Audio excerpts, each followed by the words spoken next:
Ah!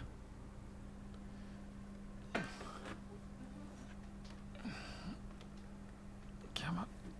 Yeah, stay on. Yeah, no matter how much tape I put on that, that is not gonna stay put completely. Need to drill and tap that thing. Oh, well, we need a container first. Running low on containers. No, I'm not. About 50 squillion of them. They're just not on my desk. They're hidden behind the Star Wars trash compactor pile. Alright. Looks like we've got people finally turning up. Excellent, excellent.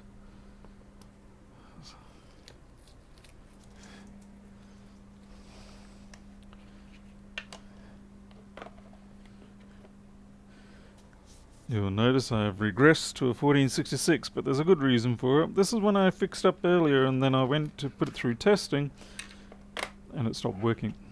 Wouldn't respond to keyboard, power on or anything. I put a MagSafe onto it, wouldn't boot up, nothing. But then I found I could put my power supply MagSafe onto it, and lo and behold, it actually worked. Let's go to the overhead. Okay, so yeah, when I used the original MagSafe 2, I'd get the green light, but it wouldn't power up, whereas this one does, and it keeps running. So this is going to be fun. Could be an SMC, could be goodness knows what, but I'm going to have to now dig through and try and find out what's going on. Let's see. And this could be one of the sort of scenarios that I'm not covering in my testing, which is why I might have had a bounce job that came back here and looked like it was still working. Let's see. 1687, 1397. But why haven't I printed out enough labels? Damn it.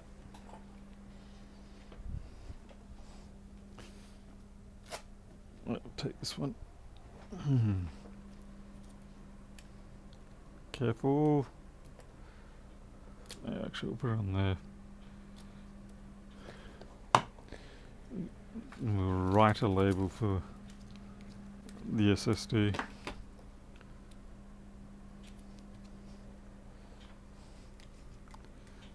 Travis Sabatino, well, everybody's here. Hey, Byron Amber. Oh, very good. I didn't hear from you today, and I was wondering where you were, because I was going to, what do you call it, team viewer in. I'm glad you got it working. Thank you for letting me know. So yes, this scenario where it only starts up on a particular type of configuration is one obviously that I'm going to have to add to my testing so that I don't get caught out on a bouncer. Q7180. Jesus, Farnell, if you don't give me half a chance to even finish my introduction before I even get down to work. Farnell takes the fun away of everything. Just kidding, Farnell, I'm always appreciative. The power button works once it's powered up and everything. The keyboard fully works, all that sort of stuff, so that's why I haven't considered that one. We've got to get all this back out again. Sad thing is, this is going to have to be re-ultrasonicked. I always hate having to ultrasonic things yet again. I need to take the battery out first. Hey Margarita Doctor. No, Lewis was trying to be helpful. Just unfortunate that it wasn't. It was just an unfortunate timing. It was nothing that anyone did on the previous stream that drove me off. It was a business scenario that I was dealing with, and it's something that's been plaguing my mind for quite a while. And funnily enough, this whole bounce situation is part of that business scenario. So when I just noticed this now, it made me realize that it is quite possible that there was a testing hole, or a hole in the testing that allowed a machine to go out that under certain circumstances could exhibit a no power scenario. So now I'm going to have to go back to the old one that I thought was working okay and check that too.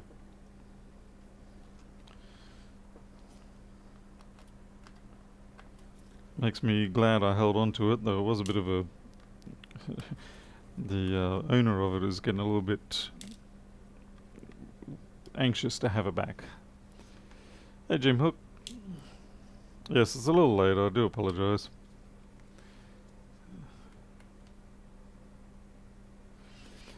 Do the Australians call the rest of the world up over? Yeah, I never really thought about that. We just say the Northern Hemisphere.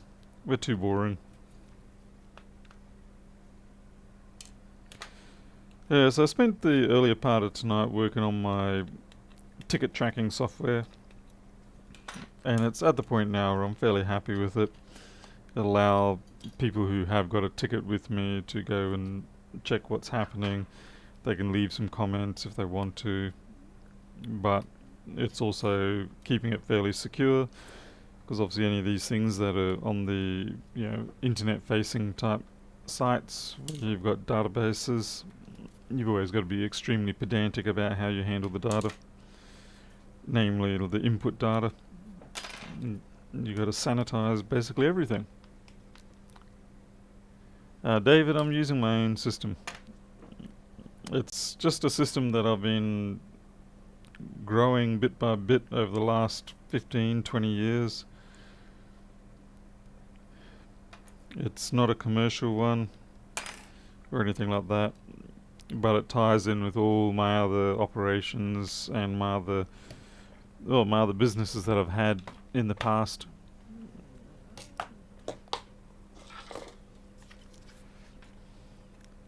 It's 6 PM in the Maldives. Nice. Not too far behind us here. Hey, Buzzcola.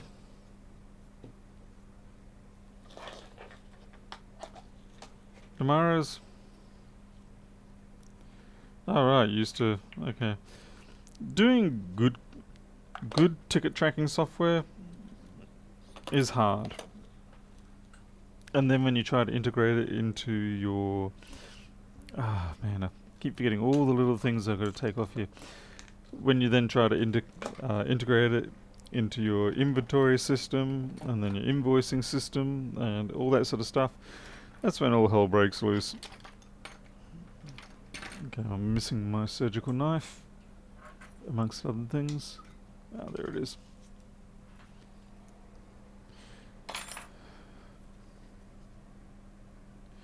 In other nice news, the person who had the 1534 that was diagnosed with the CPU failure last night have generously allowed me to acquire or buy the motherboard, and that means that we can have some parts to play with for the one that is drawing no current, which is what we were looking at today before reality kicked in and sent me flying. Hey Pablo. And Robbie. Okay, so what have I done with this one already to date? Okay, so we had the backlight scenario.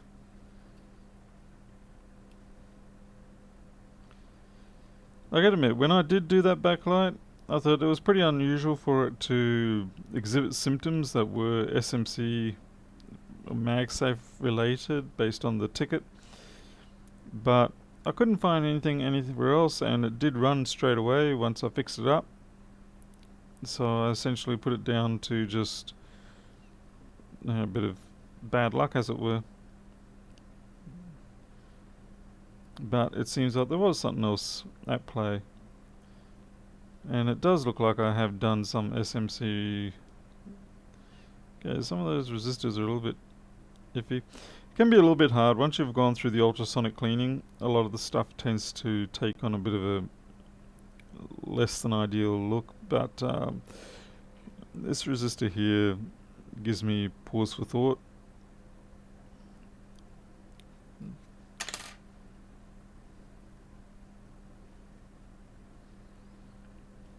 We'll have a look at the transistor that Farnell suggested too.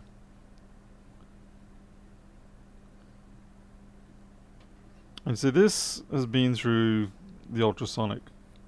And see how it gets that matte finish about it? That's why I prefer not to have to put the green goo through ultrasonic. I prefer to have it as the very last thing that's done to the board.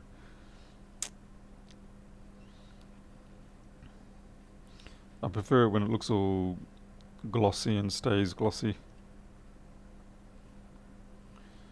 Was this ultrasonic? Yeah, it must have been.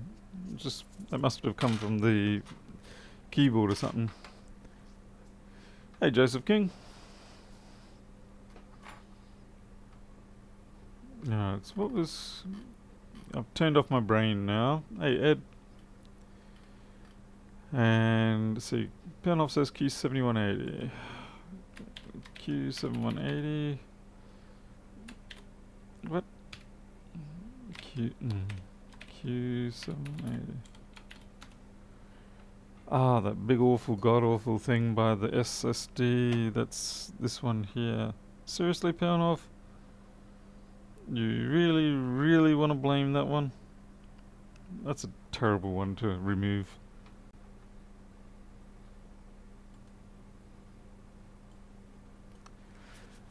Right, well, I'm just going to update the notes on this one so that I am concurrent with where I should be. So this is job 3.8. Add a note.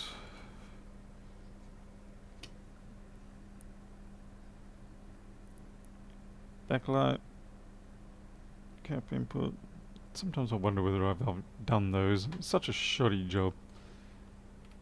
Feels so shoddy after it's gone through the ultrasonic. C7710, C7714, C7710, C7714 replaced. Corrosion damage. And then on the SMC,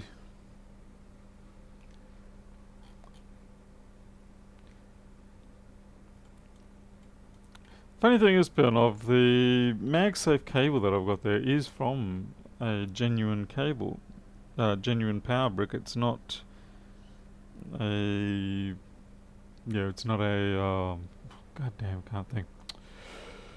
It's not a clone.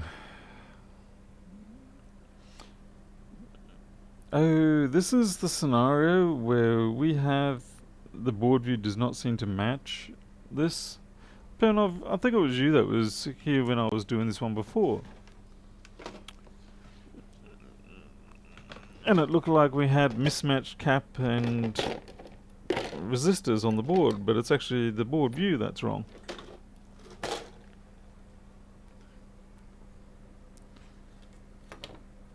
You watch, it's probably missing on this. No, it's not. Yeah, because we've got here cap, resistor, resistor, resistor, cap. Cap, resistor, resistor, resistor, cap. But if you look at the board view for the 165, let's maximize this. You see it's cap, cap, resistor, cap, cap. So these two here are not in fact caps, they're resistors.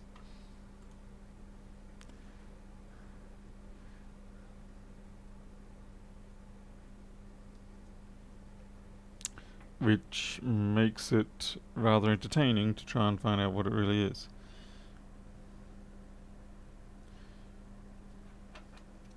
And this cap here, this resistor here looks a bit beaten up as well. Oh, you can't see. And once again, that is actually, that there is listed as a resistor as well. I mean, on the board it is. Hey Dave Legault. I was watching Lewis's stream this morning and I didn't get a chance to see it to its end because I had to go off to other things. But anyway, it seems like a lot of these parts up here are marked differently. Like this is marked as a cap, that's a cap, and that's a cap. But they are in fact resistors. I might have to actually modify the board view for that, because that's going to cause a lot of drama for some people. I mean, it causes drama with me.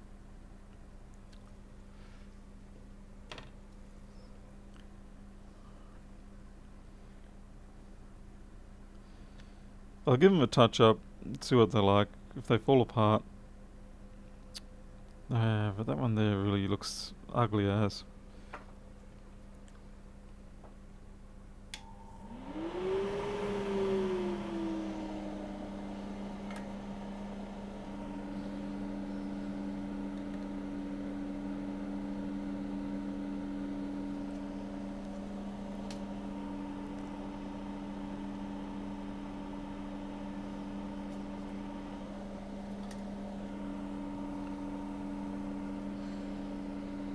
But no, it makes me think we should update the board view.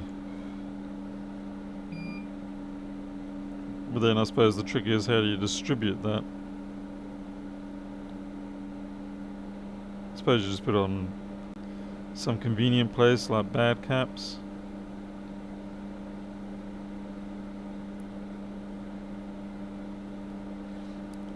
I do believe you mentioned that it's actually listed on the schematic to be that.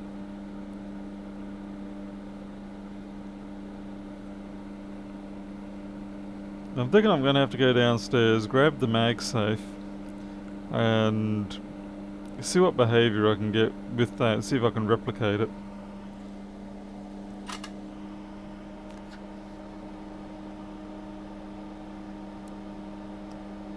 Yeah, that's right, the 117S0008 reference.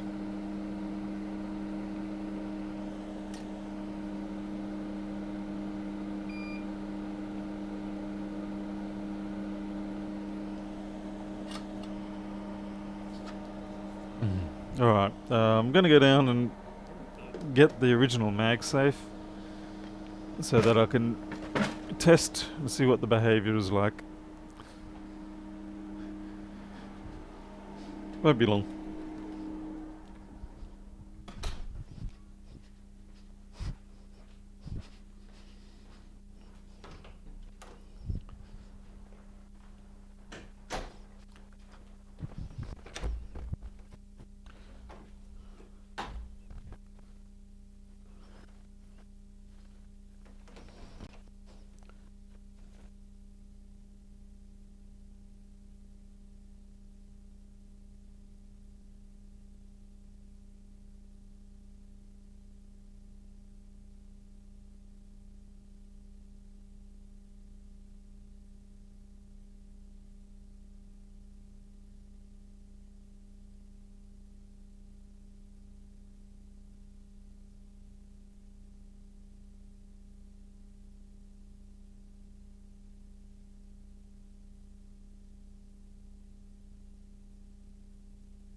Alright, I've got a genuine 85 water. The 165 is rather fickle with regards to MagSafes, so it certainly leads to these sort of unusual scenarios a little too often.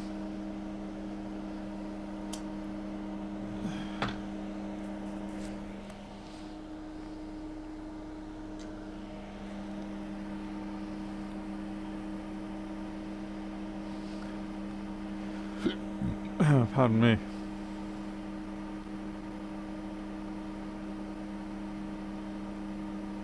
Have I heard about the NVIDIA RTX voice? No.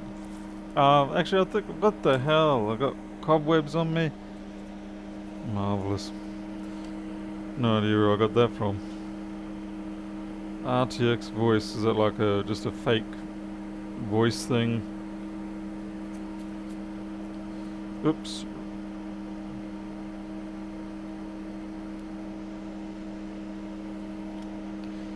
Maybe it'll be something I can check out later.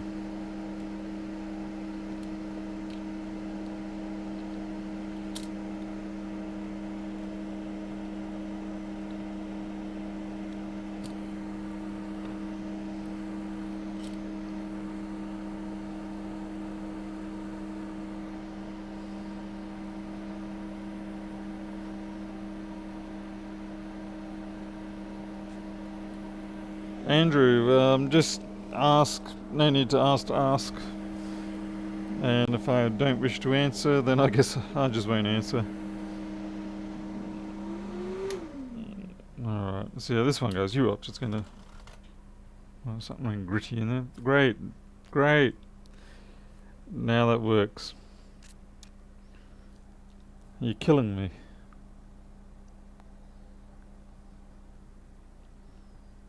Alright, well, it didn't start off battery.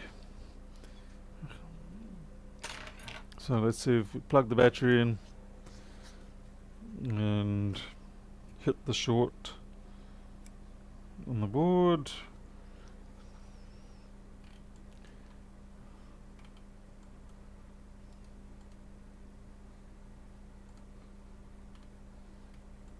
I'll make sure I get the right one, which should be right there. A little hard with my vision. Put some glasses on. RTX voice and new noise cancelling software. Oh, okay. Yeah, I don't like it when things just automatically fix, because that's when you get a... That's when you know you're going to get a bounce job. And that starts...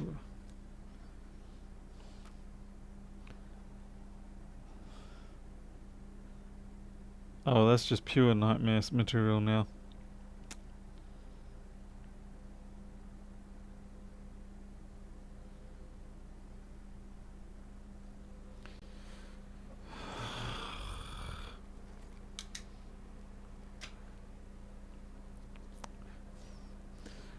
So I suppose the question is, do I have something on this board that is a connection which is intermittent, and it's simply looking like I'm fixing it because I've moved it around, you know, it just sort of causes it to reconnect, and then when I leave it be for a while, the whole lot settles down a bit and then drops out of connection, and then things don't come up again.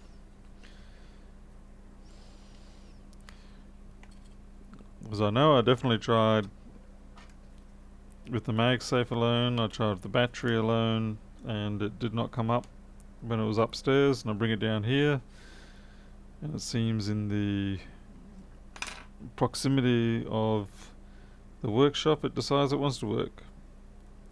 Maybe I should have a little garden or some amount of dirt in here, and what I'll do is, to ensure that the machines continue to function when they've left the workshop, I'll put a little satchel of dirt into the laptop and keep it connected to the workshop through some crystals or something. I'm kidding, of course. Okay, so I'm going to load it up close to what it was before and see how it behaves.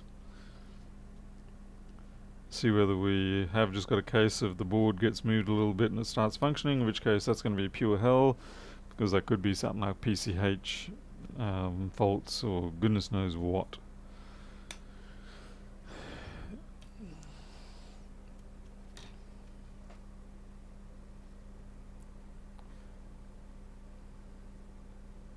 Any known graphics chip problems on the 820 quadruple 30? I don't know what the quadruple 30 board is.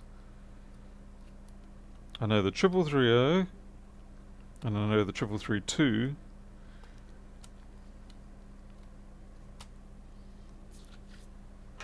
Which one is it?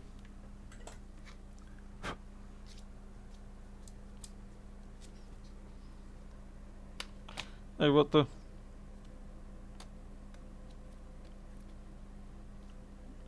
Okay, let's see if this fires up with me just pressing the button.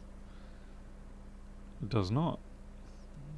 Okay, maybe we do have a keyboard issue. That is really weird, because I tested it with the keyboard before, and now it's not. Dun dun dun. This is a seriously beaten up chassis too. The panel is bent so severely that there is actually a curve on the screen. Alright, so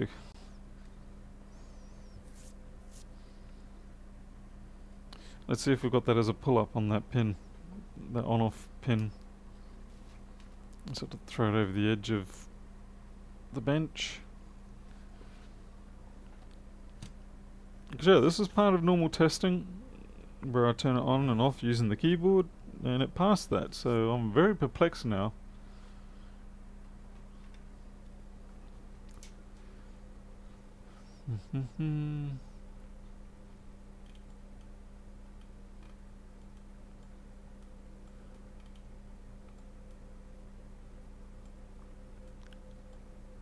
It could only be the keyboard in that case, really. Because by shorting out those two pads down beneath these two here, it's effectively the same as pressing the keyboard button. And yeah, that boots. So I must have a keyboard fault.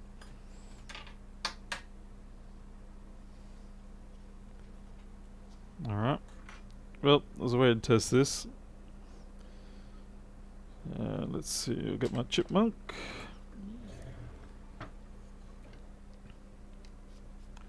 Put that in.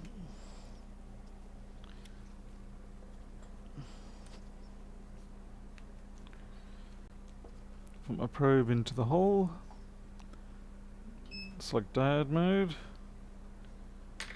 This is going to be a little bit funky, but it might work. And no one's going to see it. Okay, so that's that one there. Okay. Yeah, we're definitely not getting any activity. I'm pressing that button and I'm not getting any. Fully, no, I haven't put the screw in there. I just pushed it back on like a moron. Alright. Well, the way to truly test this is for now for me to put this motherboard into another chassis and verify it.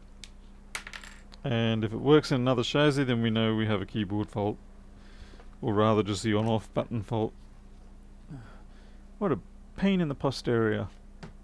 I'd love to know how it was that I skipped over that one. Maybe it was just pure luck, as it were, that it worked at the time that I tried it.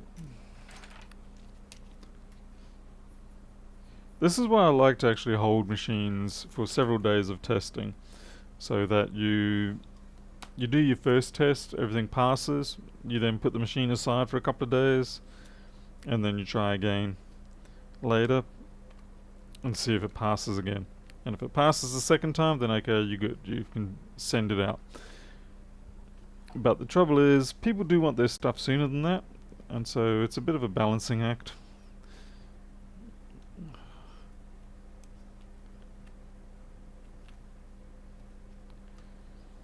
And unfortunately, I kind of got the balance wrong in this scenario. I sat on the machines for too long.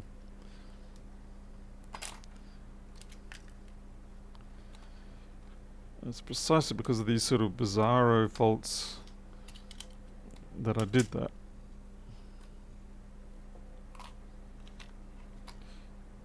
I mean, no doubt, once we resolve it, we will go, well, that wasn't quite so bizarro, it was just unfortunate oversight.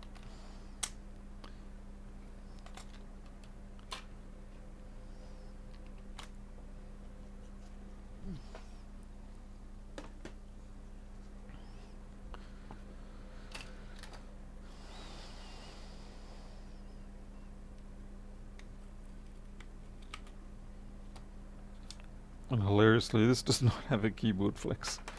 Flip me.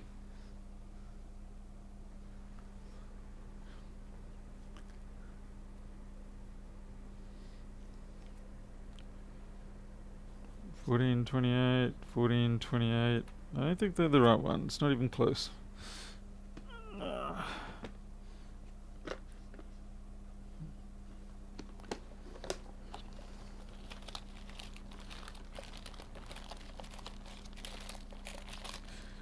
I've run out of keyboard flexes because I keep giving them away to people who need them. And then I keep forgetting to restock. I'll just use my other chassis. This one just doesn't have a speaker on it.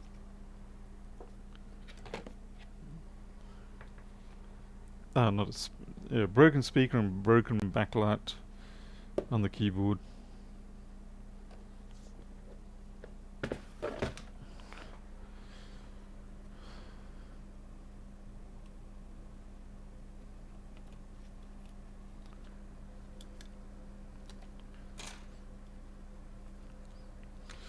It's actually a very, giving away people your parts, it's a very nice gesture for that one person, but it's probably not a good idea in general because you're actually detracting from your service capacity to your future clients.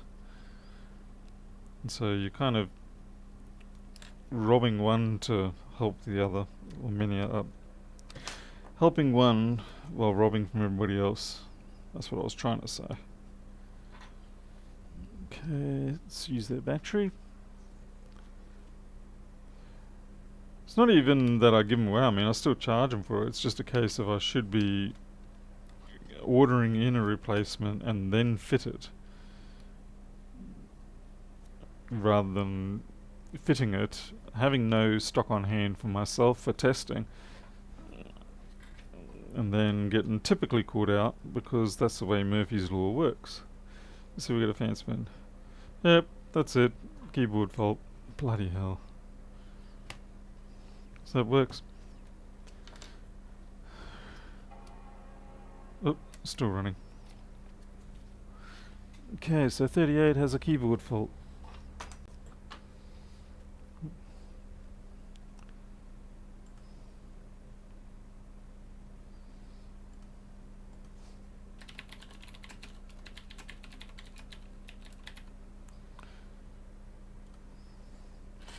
So we'll check their flex and a few other things just to verify.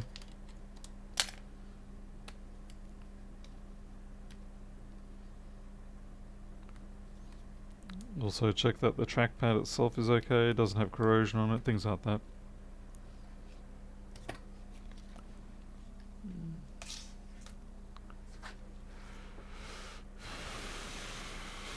Looking at these videos from Paul and Lewis might be something simple to fix. Yes, the 3330 and the 3332 are massively different boards.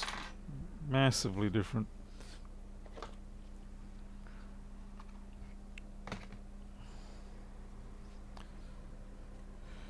Alright, let's have a look at the keyboard flex. Maybe we've got a dud line, burnt pin or something. That looks pretty good there. Slowly peel. Oh, I hate it when it does that.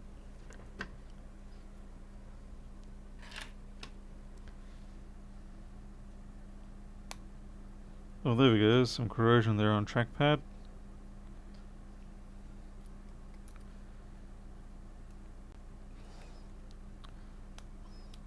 Don't know if that would actually be causing it, but you never know. What is that chip? It's a LSI or something like that. Some sort of programmable.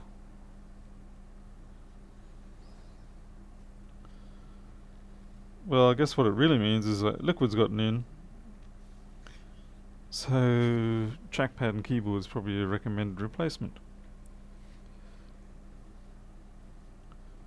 Because I don't think that cap will be dead in a way that would cause the fault that we're experiencing. Wow, seriously out of focus, eh?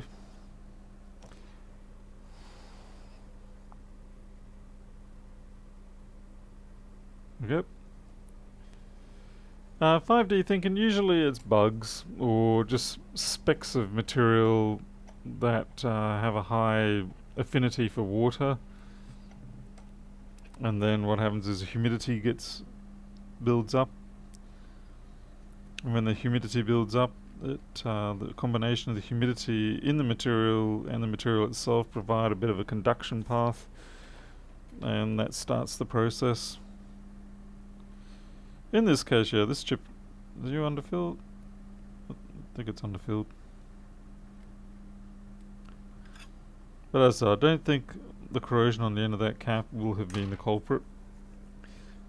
Rather, it was just more an indicator that, okay, we've had some sort of corrosion going on around here.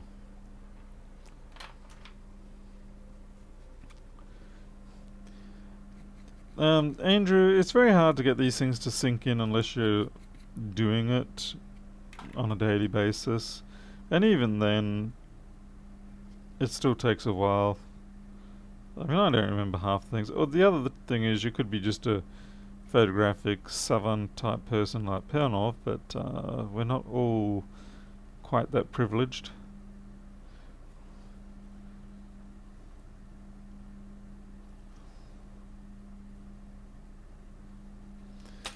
My guess is it could be the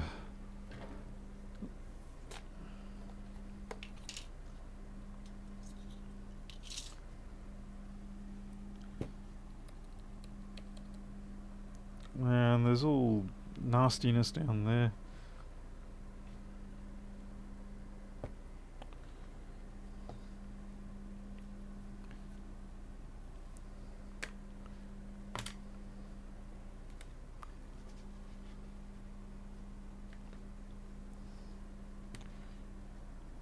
We'll have a look under there, see if I can see anything, but I'm gonna guess that there's nothing really to write home about.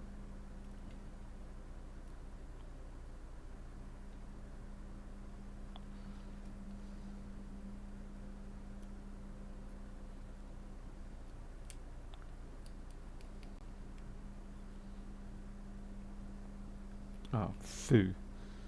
Tore that. That was not very smart.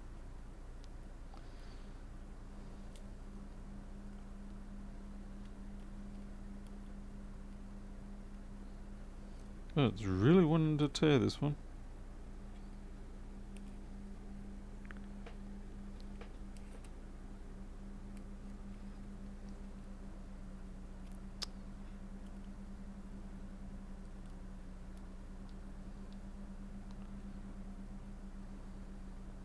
Anyway, that's the button assembly there.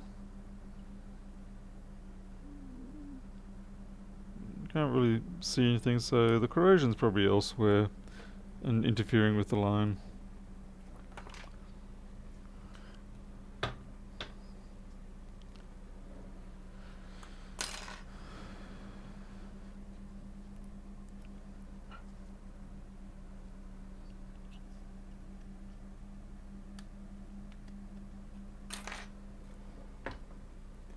Hey, Axis.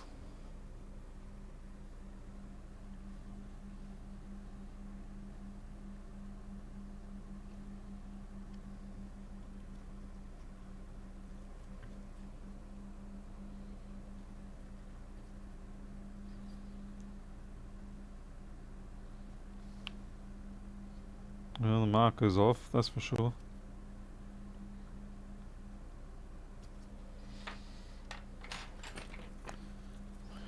I'm pretty much wasting my time at this point. I should just mark it down as keyboard trackpad replacement required and leave it at that. It's not like I'm gonna pull out some magical fix here, I think. I hate this flex design. Now, who came up with the idea of doubling back like that in a blind way?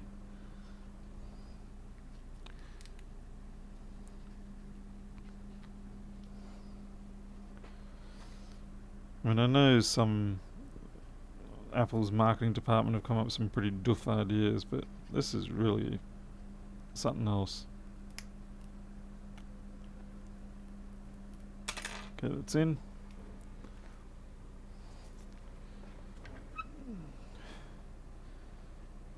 I might just touch up that cap. Put the micro pencil onto it.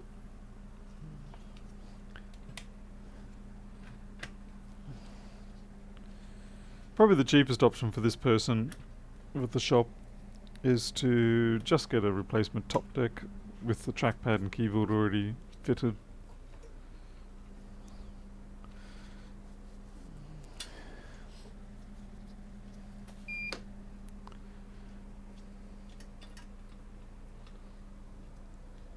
Chances are the customer is not going to be overly keen on spending the money, but the shop will be in a minor predicament because they have to pay me for the board repair work that was done. So if the customer doesn't go ahead with the rest of the job, then they're basically going to let the person walk out with a repaired motherboard. But well, man, this is worse than an iPhone job.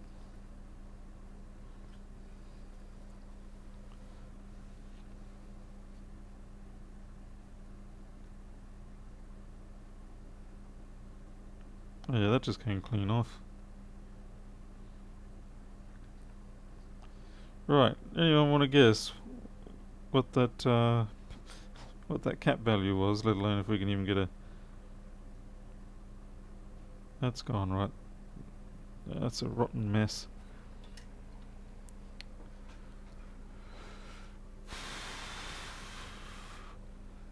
Yeah, the bent nozzle. I shouldn't even call them bent nozzles, they're angled nozzles.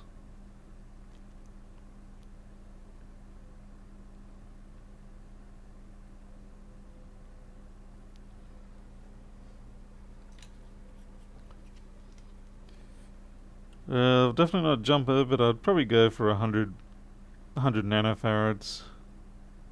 That'd be pretty stock standard sort of value to use. Where we'll be stuffed is if it's part of this crystal circuit, but I suspect the crystal ones are in fact these two here. They will be something like 22 picofarad or 10 picofarad or something like that. Alright, well it looks like we've got most of that pad back. So I'm pretty sure I'm just wasting my time here, but I guess I'm doing it for entertainment's sake. We have no idea if that's even connected to anything.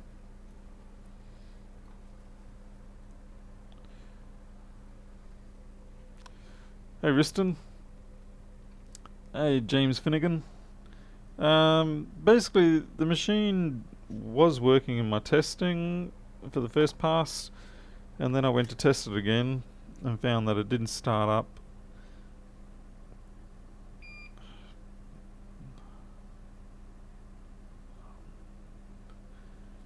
And we found that the keyboard seems to be a bit shonky.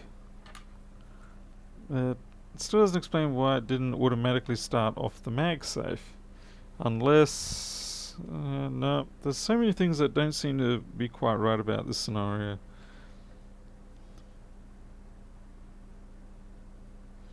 Wow, you really had a bad day there, buddy. Maybe you were shorted. That does look like it could have been a shorted cap.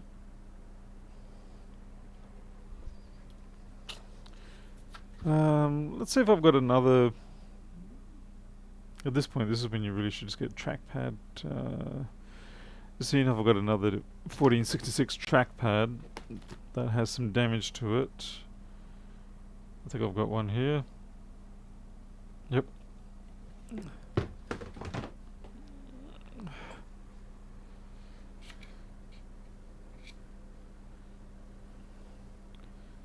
Okay, so it's this cap in the middle here. Now what we're going to do is we're going to take that cap out and we're going to measure it.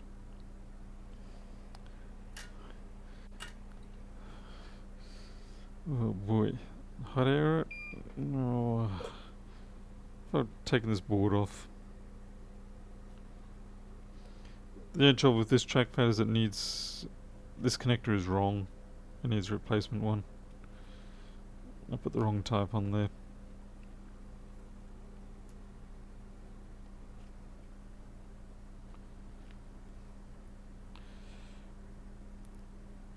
What I'm really wanting to do is just to hot air rotate that around. Yeah, let's see if we can do something really delicate.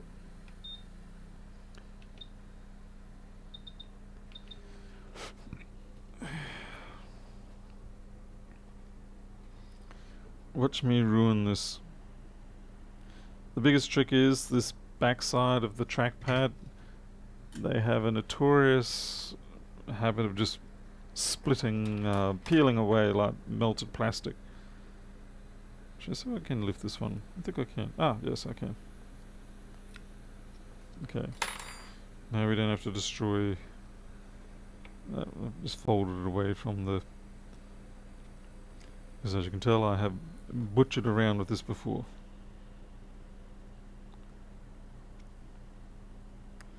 Ah, joy, that's got... That has got what do you call it? Overfill on it. Which means we're going to have to get rid of that.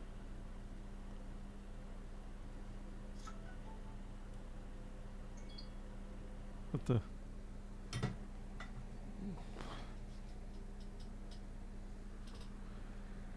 I'm hearing weird noises just then.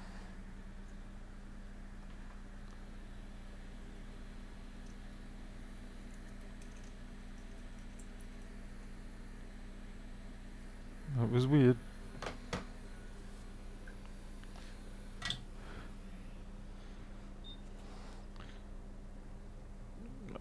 I do have another keyboard.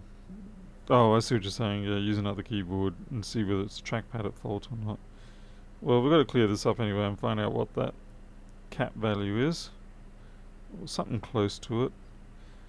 Something in the magnitude of it, sort of like whether it's going to be 100 nanofarads, 100 picofarads, you know, roughly where are we with it?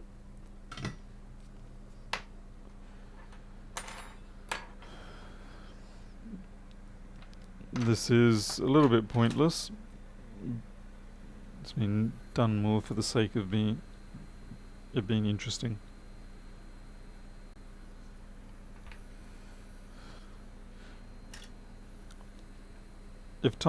If I was on a normal clock, then I would, yeah, you just replace this outright. There's no point stuffing around trying to find out. Okay, so we've put some leaded on that, which means we should now be able to rotate it around with a little less heat. Oops.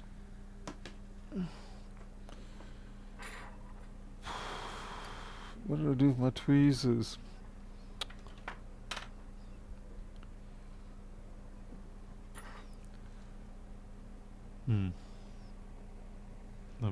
Oh, way over there. What a stupid place to put them.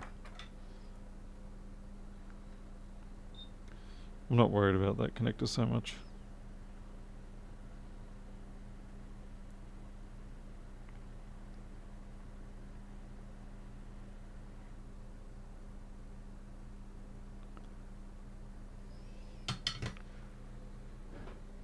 Hey, the lamp, that was quite a while ago I did coding. Okay, so we do have a capacitance mode on this meter. Let's see what we can come up with. How do you disable it? The thing doesn't boot up on... What? I'm not... No, oh, you must be talking about something else. With piano, probably. Alright, so this is a 10 nanofarad. It looks a little awkward to read there, where it says, you know, 0.0... Actually, no, not 10 nanofarad. 100 nanofarad. So, yeah. Because if you up that to 0.1 microfarad, then yeah, you got 100 nanofarad. So it is very much stock standard. Now what we'll do, the real trick now is what voltage do you go for, and the answer is you go for the highest voltage you can in this sort of scenario. It's probably only 10 volts maybe, but we will see if we've got a 25 or a 50.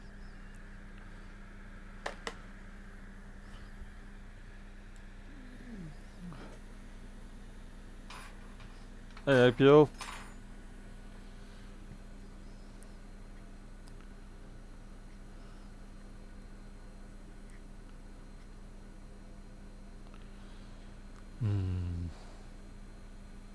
I am going to have to be more careful at least on this. Anyway, 100 nanofarad. And this will be a 201 size.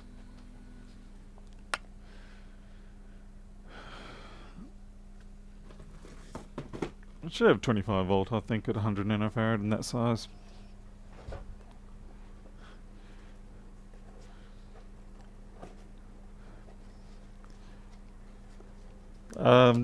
Tony, there's probably a lot of different variations. We have, yeah, I do have a 25 volt. We have different sensors in our cameras. I do have a different also adapter between the camera and the microscope. Lewis also chooses to use a slightly darker tone in general, I think, for his videos. Like I noticed, he always adjusts the brightness, whereas because I'm running this off the USB port, I actually don't have the option to change those parameters. In order to do that, normally you have to use the USB port for the mouse, and you can adjust the parameters in the camera using the on-screen menu. But I don't have access to that because I am using the USB port to actually send the data through to the PC. I'm going to do a bit of a dirty here. I don't want to use hot air, so I'm actually just going to dab it with the soldering iron. So it's going to result in a bit of a blobby job, but it does mean we shouldn't have issues with, oh, come on.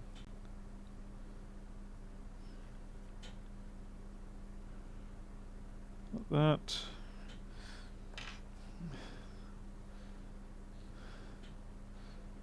Which I'm probably not going to be able to get this second one. And all of this is going to be pretty much for no good reason at all.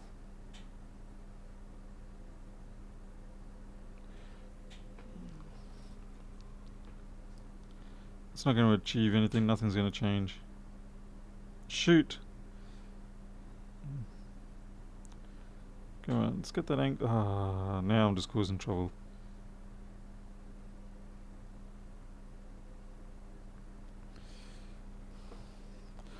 And this is the downside of trying to do it this way. You try to save yourself the agony of one way and you end up creating agonies in other ways.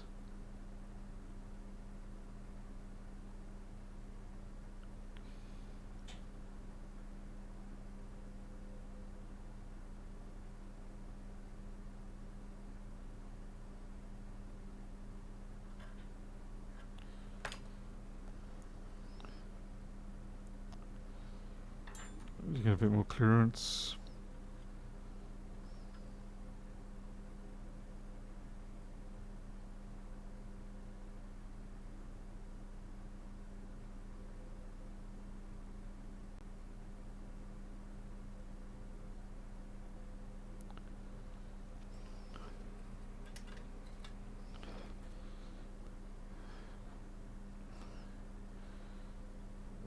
That is nowhere near a solder job. That's not even a solder job at all. And looks like we've got corrosion just flaking up everything anyway. Alright. Well, the next solution that you can try is you get a little dab of solder paste, you put it down there. Surprisingly little required.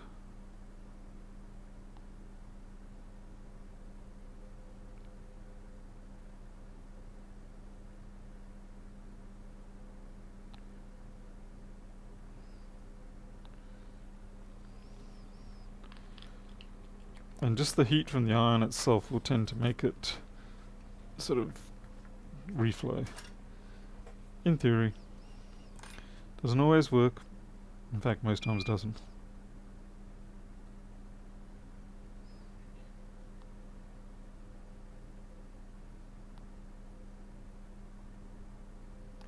Oh, what do you know? That time it worked. Lucky me.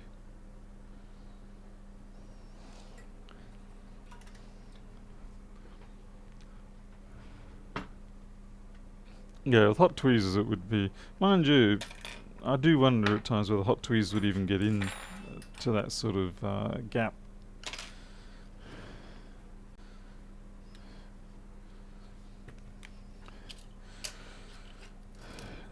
The anticipated outcome from this is nothing at all will change. But I did want to see whether it was worth a shot or not.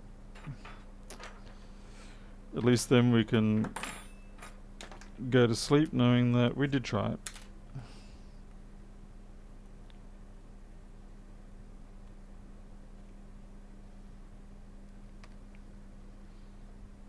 I don't even need to connect any of that up. We just want to test the keyboard, nothing else. We don't even need the fan.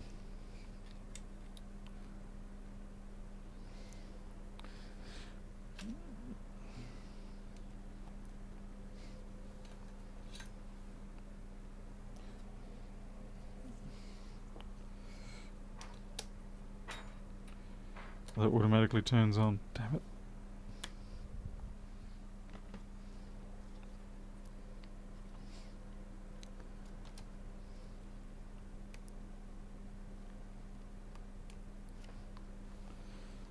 Okay, press the button. And yeah, nothing's changed. Pressing the button and we still do not get any boot. Alright, so basically they just need a replacement top deck. Keyboard deck, whatever the heck you want to call it.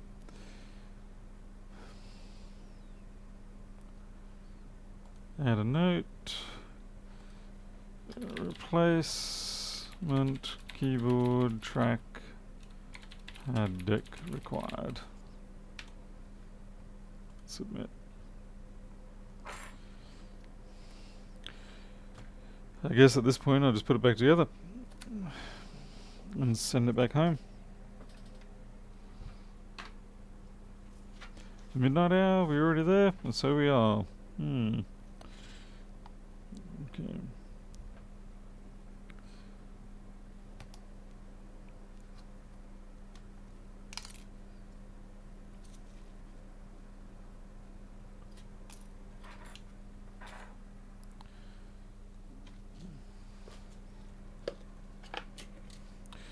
Ah, you mongrel. The reason why I'm cursing is because I have failed to put the sealing rubber on the board. And the reason why that was done is because when I was testing there isn't really much point trying to have this thing stuck onto the board because it just gets in the way. But when you do come up for final assembly, this is what you ought to do.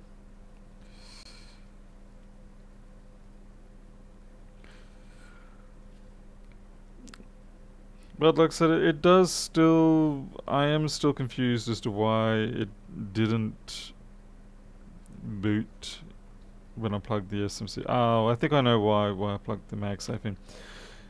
The machine would have been originally booted, and so it was in a state being maintained by the battery charge that it knew it was already awake and alive, so it was in a sleep state or something like that. And so when I did try to plug the MagSafe back in, because the battery is already connected, it doesn't automatically start the system up. And so that is why it didn't respond like that. Though I could have sworn that should have then done it after I disconnected the battery. This one's going to torment me for a couple of days.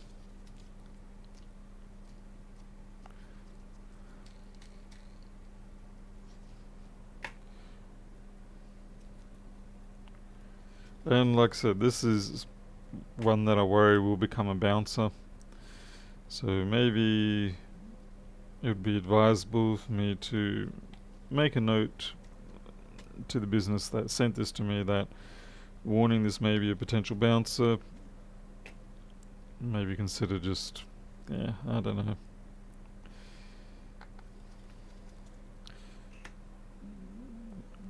I dare say they would probably prefer it if I said, well, this is going to be a high risk one, so maybe I won't do any work on it. But the trouble is you don't find that out until after you've done the work on it.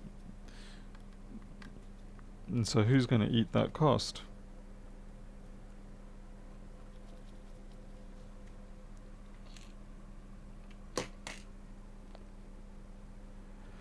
Wake up in the middle of possible explanation. I can only hope so. Oh no, and the rubber popped out. Seriously.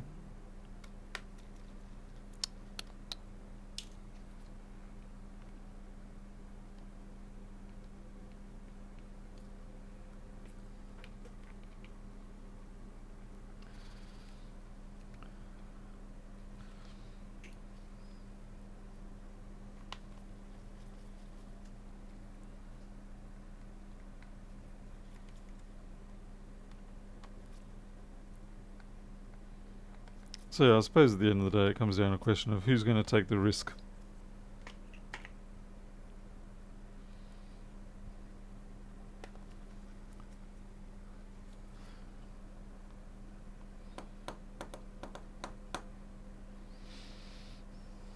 What are you from?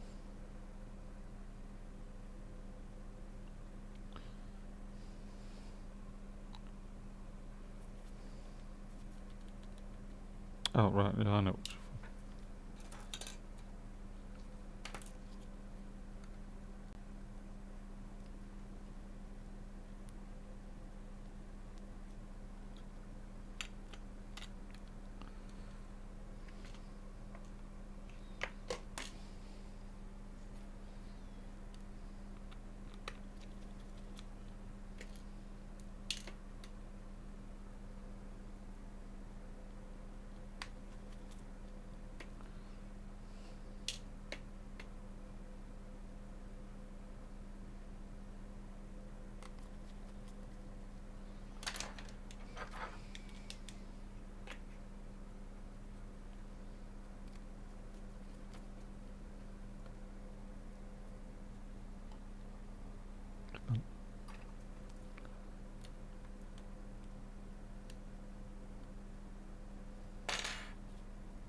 These are all the behind the scenes things that you don't get to see on other videos being played by popular people,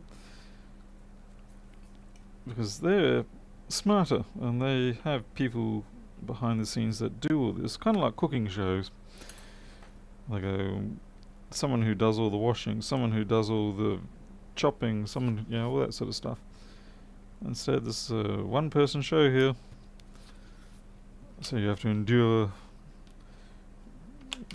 all the sluggish stuff.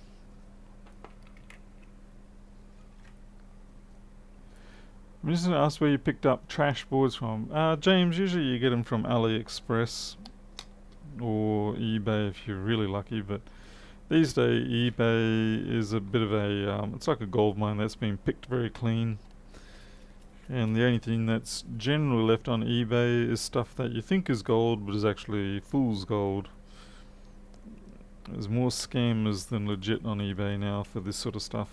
So yeah, if you're after donor parts, donor boards, then AliExpress is probably your better option.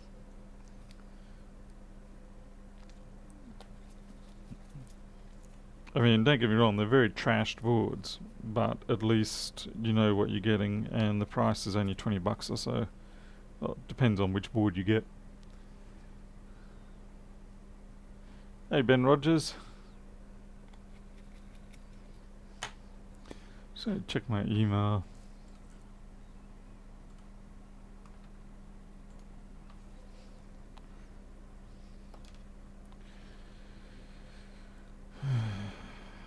So this is going to be a frustrating one. I might not quite get a proper job sale, so to speak, out of this. We'll have to see. I gotta admit, it's not something that I have explicitly defined in my contract, so it's gonna have to be something that gets addressed sooner or later. Worst case scenario, if I say still charge the person that sent this, they can at least keep this board knowing it works for another scenario they may encounter where they need a donor board, like as in a working machine board that they can drop in place for another customer.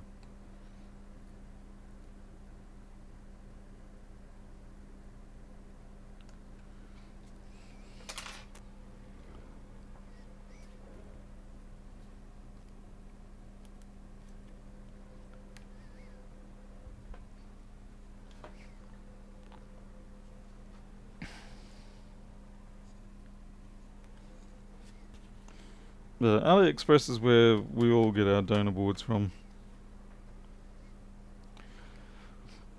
Pardon me.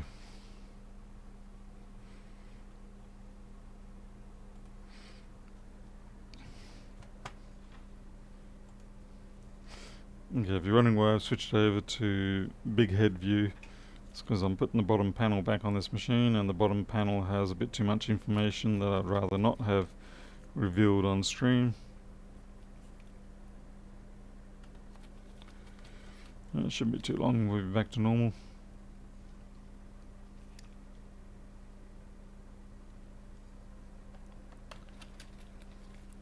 Of course, good luck getting stuff out of China right now.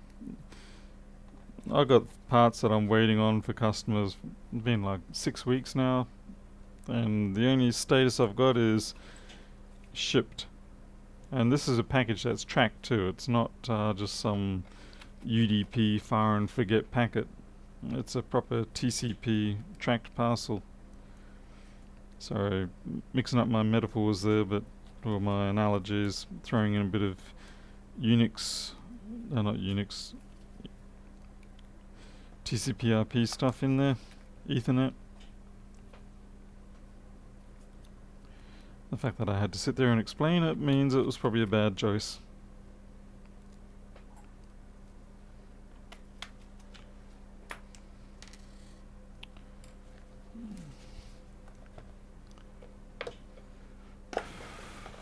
Hey, Stockholms.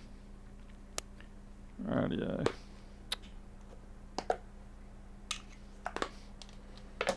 I'm just going to see if this does boot.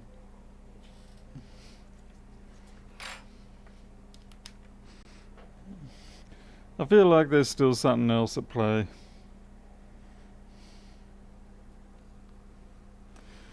Hey Martin, how do you pronounce that? Hugenfort. Was the speed pack ship? No, I tend to use EMS parcels. So, okay, we've got full charge. Everything's alive here. Let's go into guest user mode.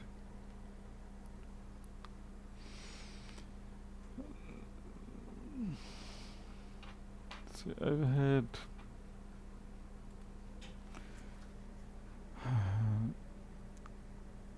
What time am I working till? I'm not sure, probably not much longer. Hey Vogon. Solder bridges here, I see.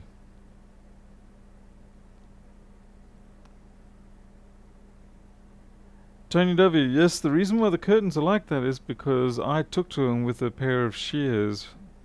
Metal shears nonetheless. The reason being is because they were full height curtains, but then I put a bench behind there, and obviously full height curtains and a bench bolted to the wall are not compatible. And these curtains are very old. They probably would be about 12 years old by now. And as you handle them, they just crumble. So I really should just take them down completely and brown paper up the windows or something like that. The curtains have no place in this office, not at all.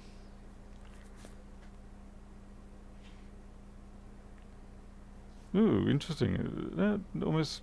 Oh, yep. Why does it do that? It offers you your network and then takes away the option.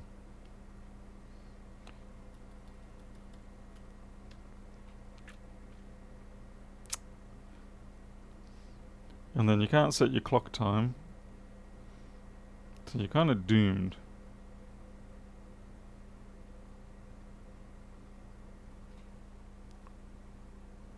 Shouldn't you sleep? Apparently I've heard that I should, but it seems unlikely.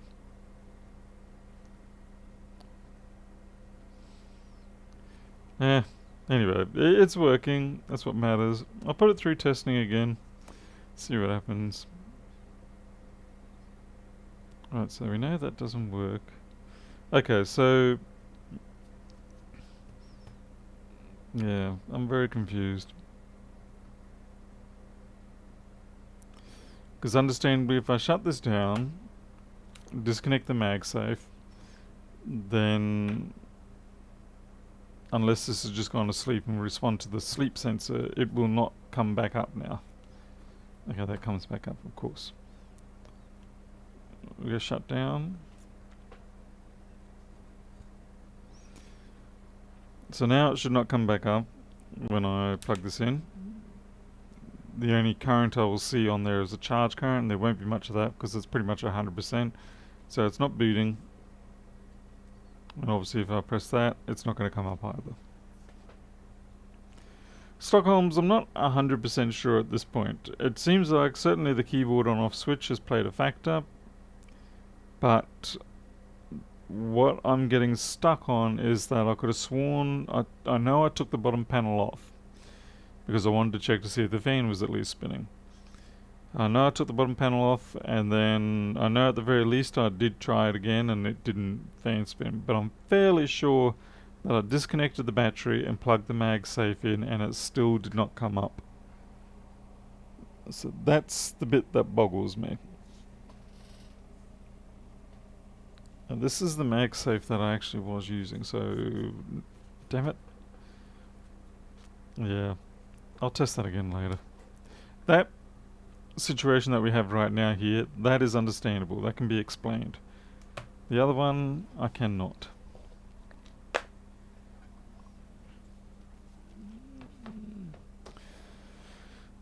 I'm just going to put this back into its proper holding cell.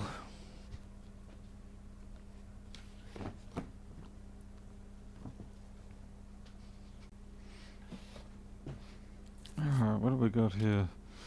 We've got some machines we need to put back together, so I better do that now before I make more mistakes. When you start running out of slots, you start to shuffle things in places you probably shouldn't, and that's when you start leaving bits and pieces around on the bench, making mistakes, things like that.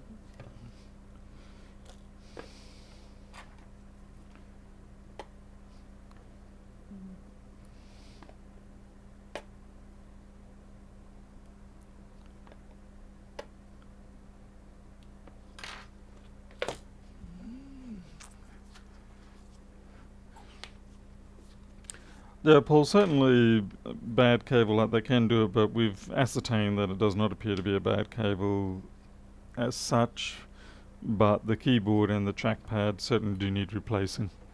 They do have liquid damage. Dunk, dunk.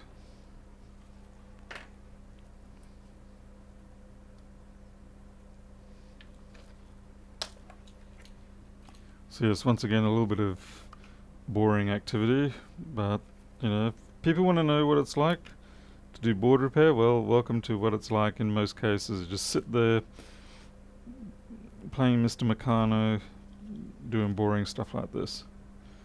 We'll give that a wiggle. That helps it squish down the paste, gives it a nice even layer, so it covers most of the die on the CPU. If you don't give it a wiggle around, it then just covers a small portion and then doesn't effectively transfer the heat from the CPU. Fortunately, you can detect if that's happened, because when you do a test with something like Valley or any other sort of stress testing, you will notice your frame rate's pretty god-awful because it can't dissipate the heat.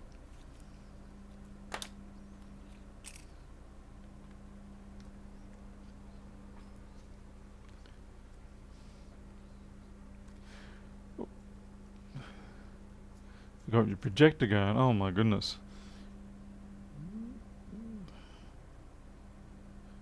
I'm on someone's wall of fame.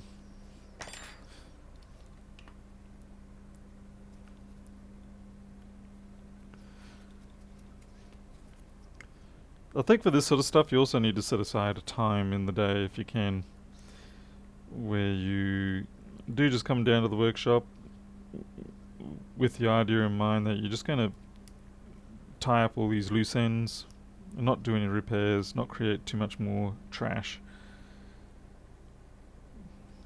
It's a bit like I really need to clean up. I've got a third of my workshop here that just, it's a mess. It's not very efficiently used. I stumble over a lot of things when I try to go access stuff. I try really hard to keep this place clean, but unfortunately my personality tends to fight with me on that.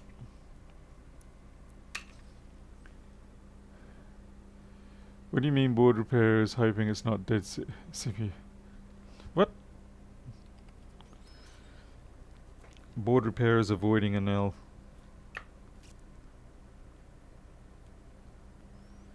Okay, squish, squish, squish. Lock it down. Make sure you do it to the other two that are loose.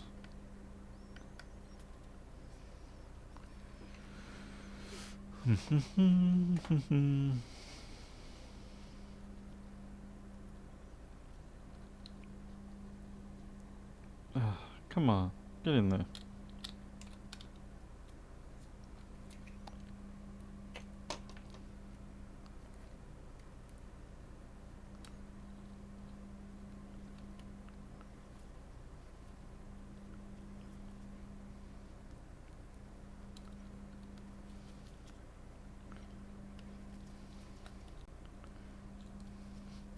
What's going on there?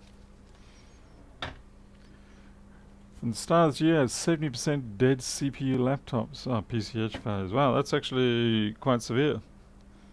Sorry to hear you've had that sort of 1534s or just things like 165s finally giving up and stuff like that.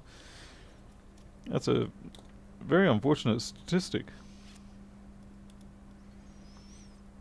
Depressing, in fact.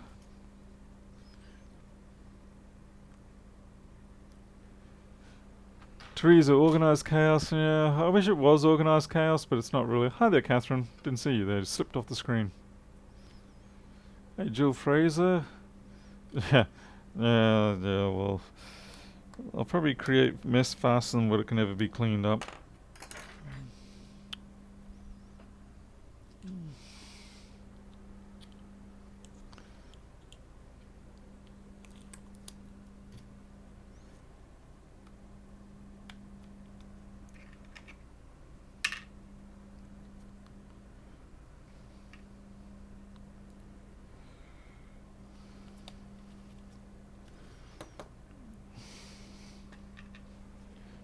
Right.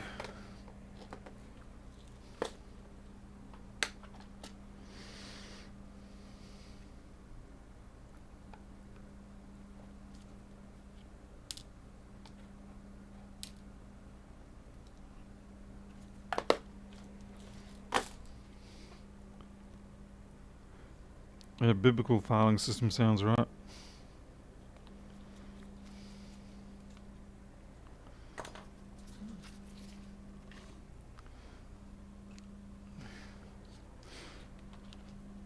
If you're wondering why a lot of techs, when we're wearing gloves, seem to do this, it's because when you do that, it shuffles the gloves back down on your fingertips. So yeah, mystery solved.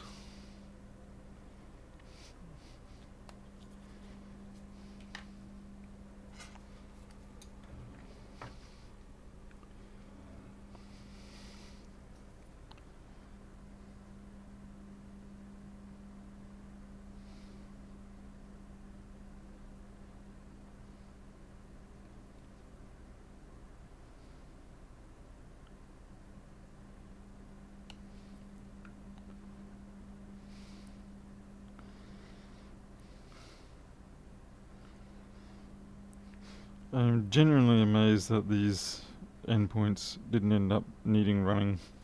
I'll be sure to actually test it for quite a while.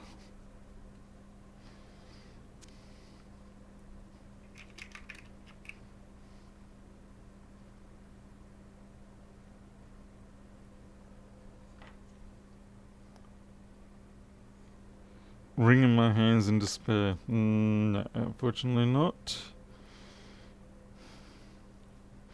Or maybe it's my new hand dance. Or hand exercises. Become a hand supermodel.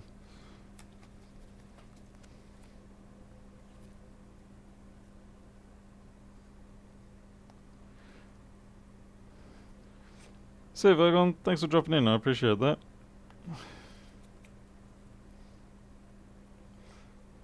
Always appreciate people watching. Hey, Victor Young. Okay, let's hope this doesn't go kaput blame splatter. Yeah, another one that I've got to keep off screen because of the bottom panel. Oh heck, top panel is just as bad.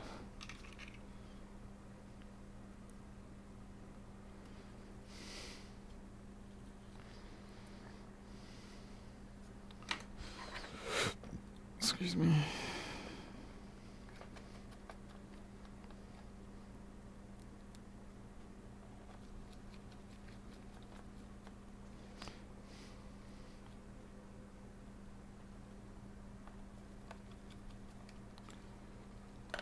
Okay, partial assembly.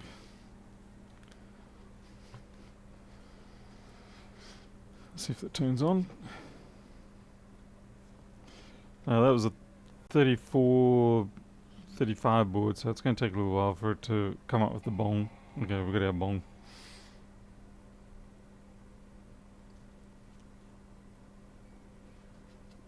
Let's see, Margarita Doctor. Whenever I do e-jobs, I just let the customer know that there may be another checkout fee should it fail again. Or should it fail again within a year, just refund the money and keep the machine for donor parts. That's okay if you can keep the machine for donor parts, but... Alright, so this seems to be working. What was this job code? 44.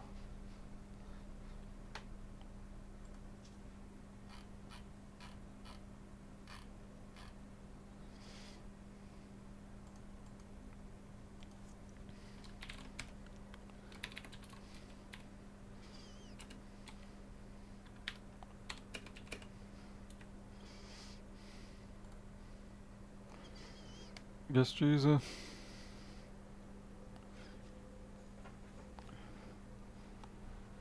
Oh, that was a very fast guest user. Oh, they got malware bytes on it.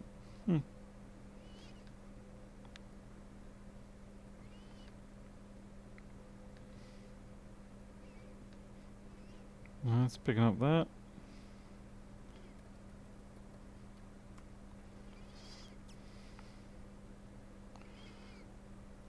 Let's see if FaceTime's live.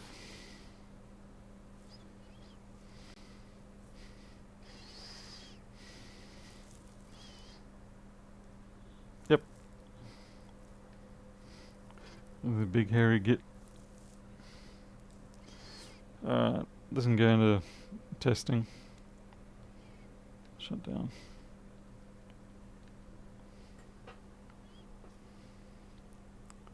See you, Greg. Thanks a lot. Warrant stamps. Yeah, crap. I just... Oh, well. Wasn't supposed to do that. Bugger.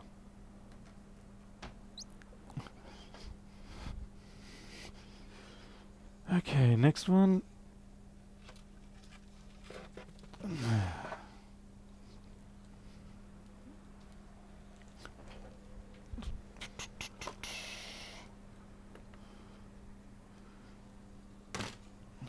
Oh, this is the one with the... What do you call it? The pimplified battery on it. Yes. What was that? 4.6. Better make a damn important note about that. Battery has whopping great big pimple. Do not use.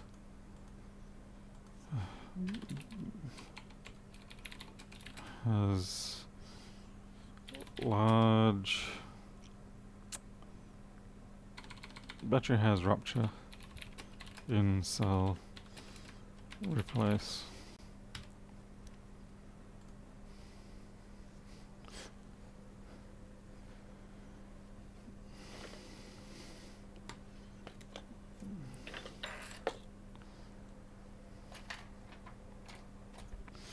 So why did Lewis stop with his stream this morning? What happened? Did he just give up on the board or what? I suppose I can go back and watch it, but maybe someone can make cliff notes instead.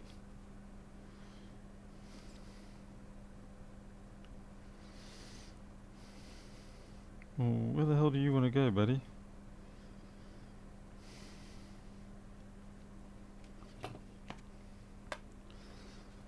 This one's usually always over here.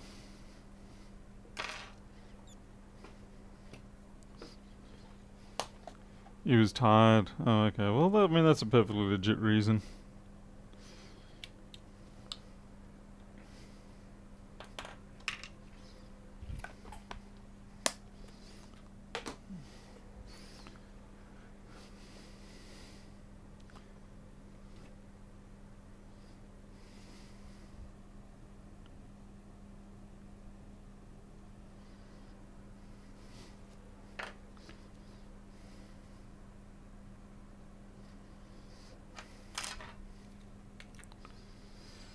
We all suffer that human limitation at times. The urge to close our eyes and get some snooze. As annoying as it can be at times. It's especially amusing that coffee doesn't really help with keeping you awake. It keeps your brain alive and going, but it doesn't really seem to keep you actually awake. It more just keeps you frustratingly stimulated to the point where you can't, if you get the opportunity, head off to sleep. So I drink coffee because it tastes nice, not because it keeps me awake in that sense.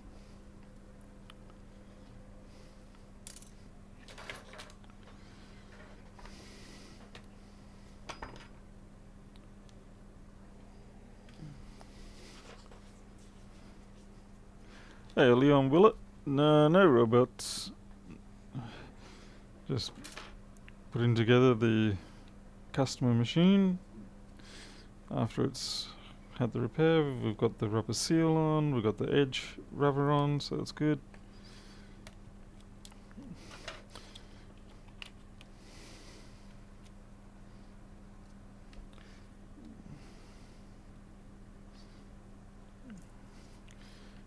The Wi-Fi cable has decided to drift out a bit. Okay, the way we do this is we first screw down the board.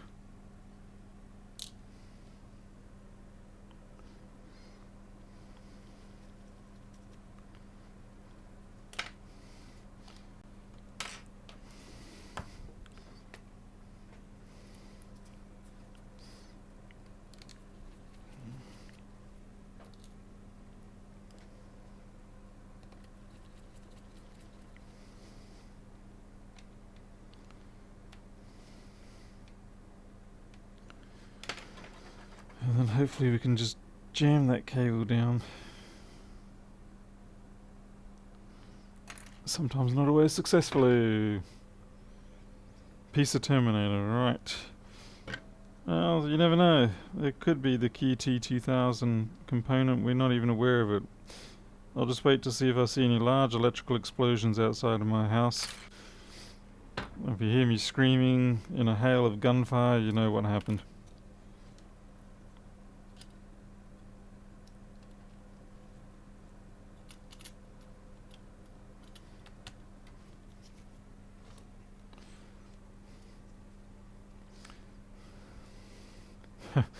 Joseph King, you realise that of course could be taken in a very bad way. Someone could decide that by saying that they're more effective than Valium, you're sort of saying I'm so boring that it puts you to sleep. But I do understand what you're saying in this instance. I know there's been plenty of times where I've put on a live stream for someone was doing, and just put my headphones on and just fallen asleep like that. It's a bit like falling asleep with the TV on a channel that you know is not going to have too much activity in terms of action and shooting and stuff that will wake you up. So yes, I understand the gist of what you're saying.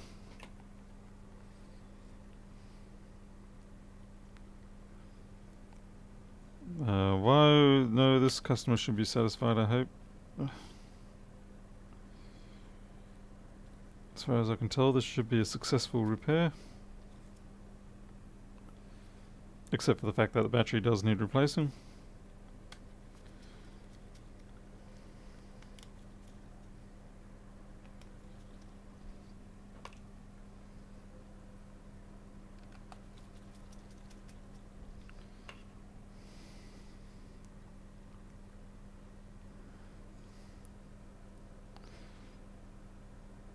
Maybe that should become my new thing. The MacBook sleeper.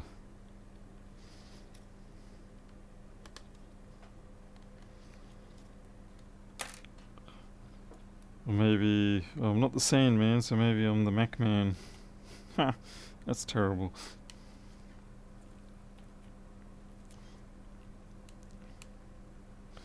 I'm certainly not the Candy Man. Or Sugar Man, that's the one I was thinking of. Sugar Man Rodriguez.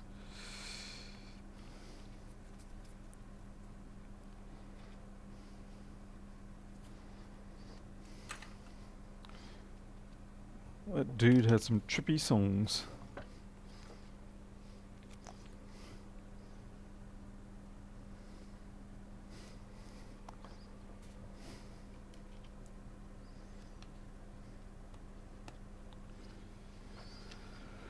Dum, dum, dum, dum, dum.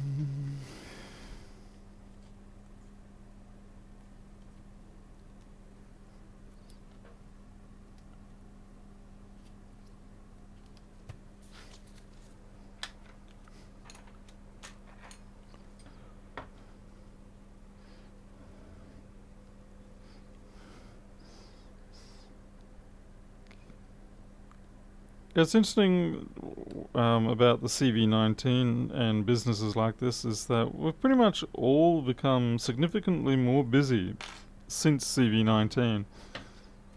Because everybody wants their stuff working and yeah, it's just, they were definitely essential businesses. Haha.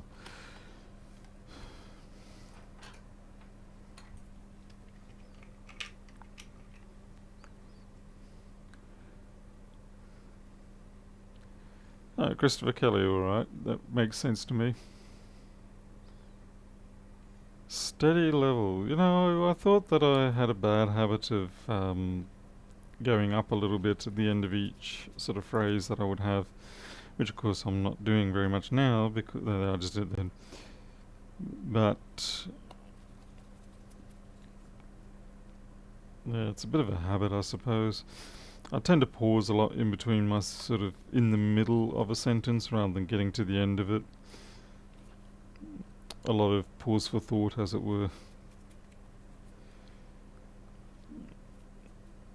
I would imagine when I look back at my older videos, instead of pausing for thought, it tends to be more of me going,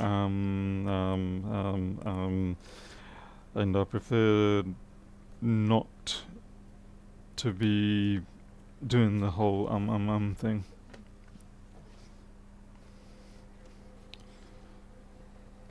Okay, obviously this does not have...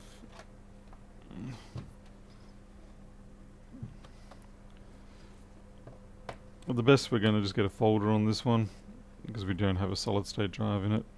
That's the other thing I have to note on this. This is the trouble when I'm building the ticket system at the same time as I'm doing everything else, is that it's a case of you tend to leave out a lot of things. Let's see, 4.6, add, no SSD.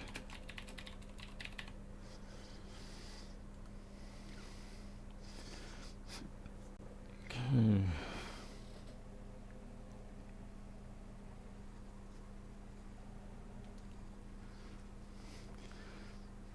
Warrant stamps, I possibly could, but a lot of these places, because they're business to business, they would rather handle that sort of thing themselves. So they essentially just send it to me for the board repair, and then I notify them of the other things that they need to replace. I'm going to guess this battery is maybe flat. Let's see.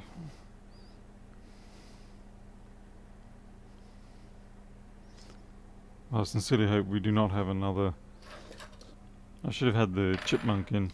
That would have told me whether I was booting or not. Oh, this has got to be a 3437. It took too long. I might do a pram reset on this one because it didn't bong.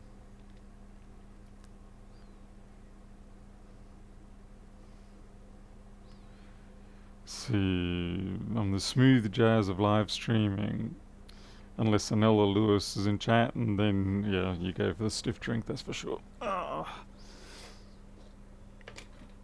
Okay, this is a bit disconcerting. We've got 3 amps. We seem to be on, but we're not actually showing any activity. 4, 6. No, really I have to look what... Okay, so this is the one that we had a couple of parts on the SMC that were corroded, and we replaced those. There was a pair of resistors that were responsible for holding it in a debug mode, or holding it out of debug mode, I think. There was concern that there would be corrosion under the SMC, but we ultrasonicked it and hoped for the best. But it looks like in this case that hoping for the best was not actually going to happen. Let's see, we'll try boot again. Just noticed it just shut itself down then, so...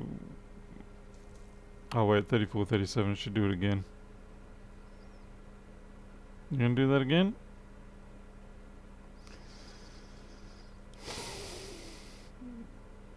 Yeah, that doesn't look like proper behavior again.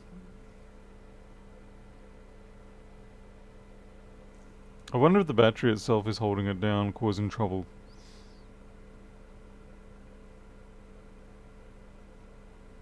It might actually be that. The battery is sustaining that.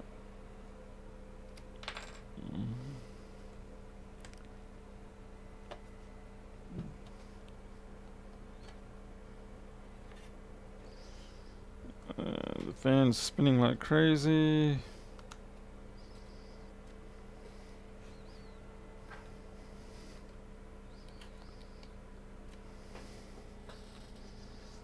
Let's try this again, see what happens. Battery is now disconnected. 300. We should be posting about 600. And this is a 165 actually. Okay, in that case, we do definitely have an issue then. Bugger. Well, I just flipping. Flip me. I have another board that does this exact same thing. It does about 300-400, then shuts down. 300-400, shuts down. That's interesting. Before it went into the ultrasonic, it was fine. Okay, so we actually do have a predicament. We have a... I should have tested this before I reassembled it. Nice job, Mr. Daniels. Nice job. This is what happens when you're tired. You forget to do things before you're meant to do other things. Things go out of sequence. And as a result, you just waste more time and become more tired.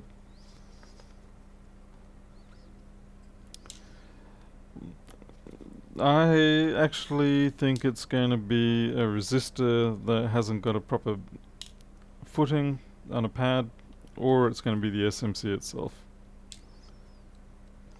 Because like I said, there was corrosion on the SMC, and what could have happened is it was working fine before we ultrasonicked it, and then the corrosion may have provided a path for the ultrasonic liquid, the water and everything else, to wick to the inside of the SMC, which causes a whole different set of symptoms now, because that is not what it was doing before. Huzzah. I'm so happy.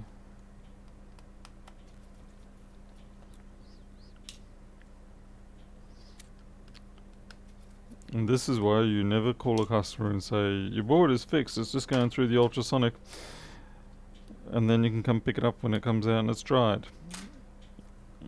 Because you can guarantee anytime you do that, the universe is going to go, we got a sucker here, boys. Let's get him. Yes, Travis, exactly. Always something. Joseph King, I do wish I could consume some ice cream right now, but unfortunately I do not have any, and it is the weekend, and I can get some tomorrow actually. I was disappointed to find out that we do in fact have a public holiday on Monday, which is rather frustrating given that we are already under so many restrictions. We've just gone through the Easter and period. It's very hard to get business up and running for the first half of the year because of all the public holidays and things that happen. You feel like you're constantly just struggling to get out of second gear.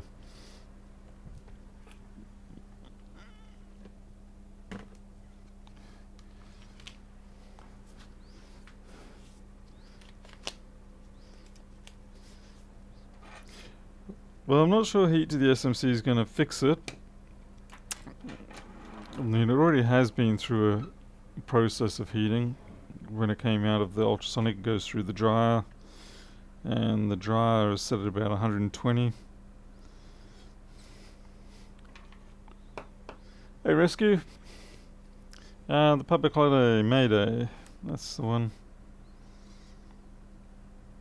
How original, eh? Okay, so they're the two that we replaced. They look perfectly fine there. And then we've got this bit of gunk going along here. And if we looked at the edge of the SMC, we saw some more gunk in there.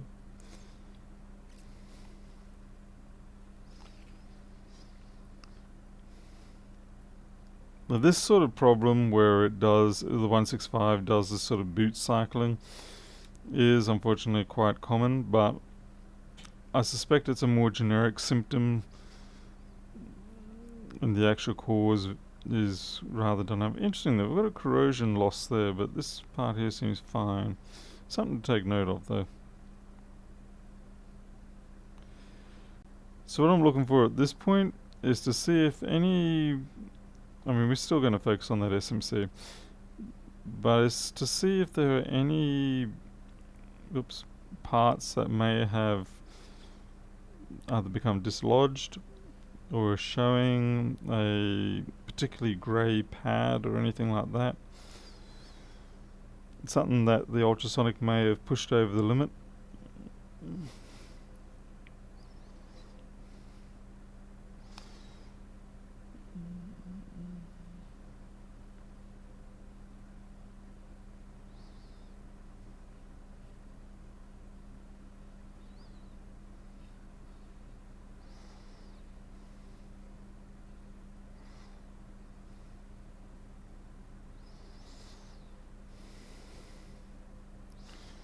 But I'm suspecting it may be an SMC scenario.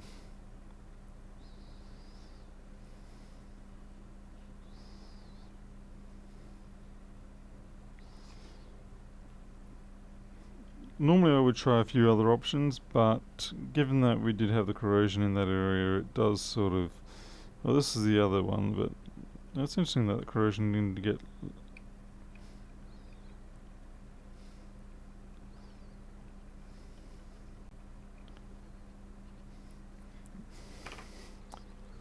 Let's see what that was meant for.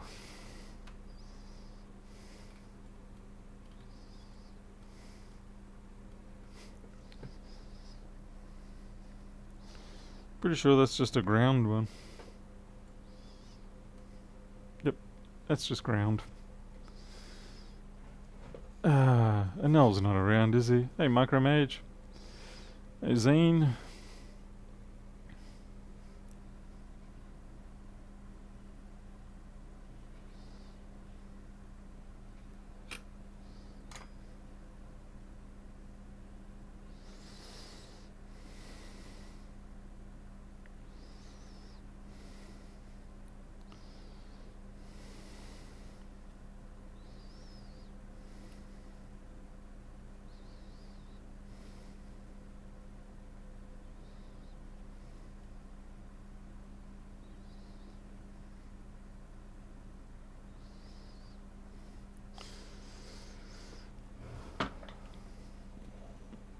I'm just going to fire it up and see what the voltage on the PP bus is. See if it gets up to 1256 or whether it falls short on that.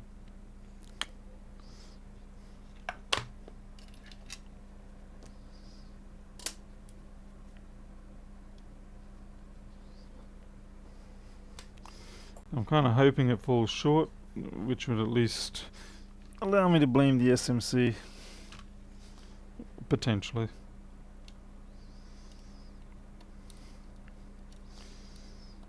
Because the SMC can fail in other ways, that doesn't affect the PP bus voltage.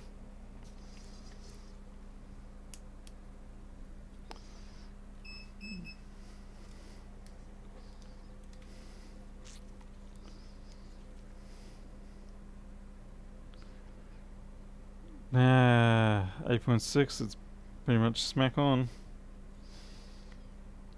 343, that's smack on.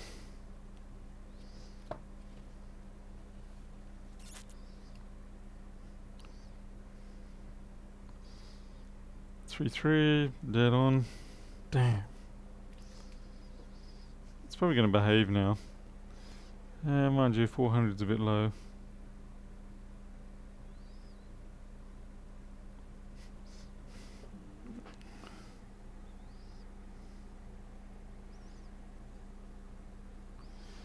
And how's hello, Lethal.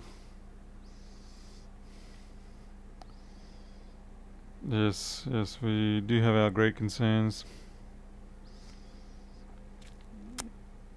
Well, like I said, my only real option here is the SMC, based on the corrosion damage that we saw, even though it is posting a proper voltage there.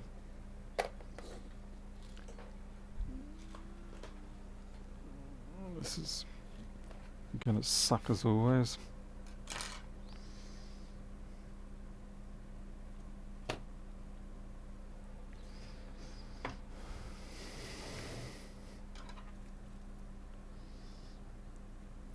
If we're lucky, we'll have a nice blob of corrosion underneath.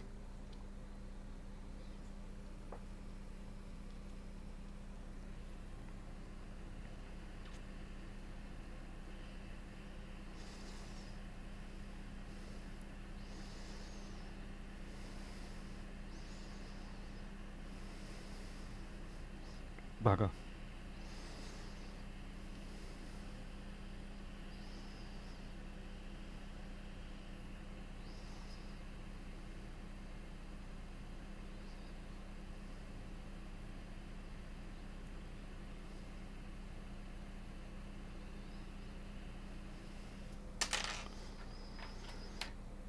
Where's my Grim Reaper? Aha, the Reaper.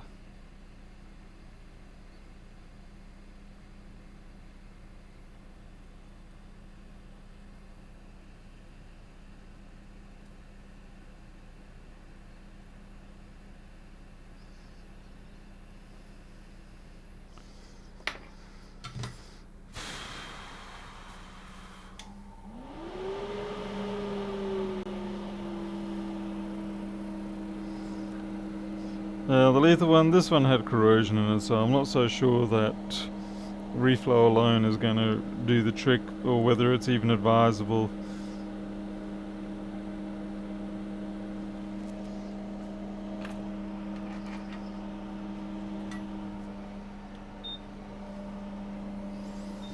Oh, that paper was nearly consumed by the turbo cooler.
Yep, there's corrosion in there.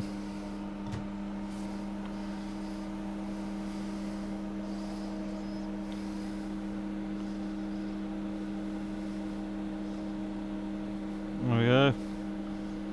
That little sucker there.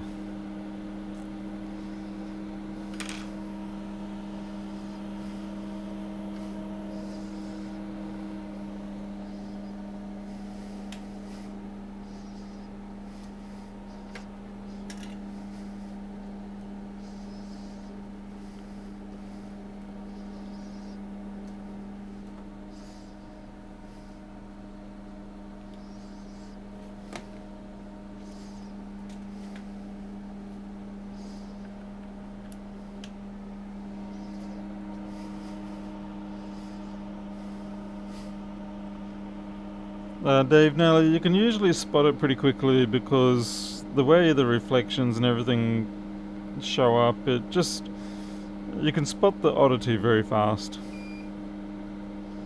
It's nothing special, it's just a case of they really do stick out like a sore thumb.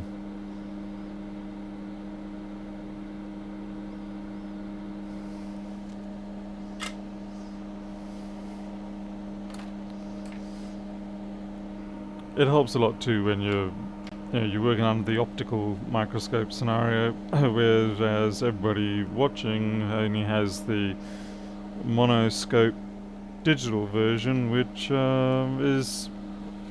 it's not really a fair comparison.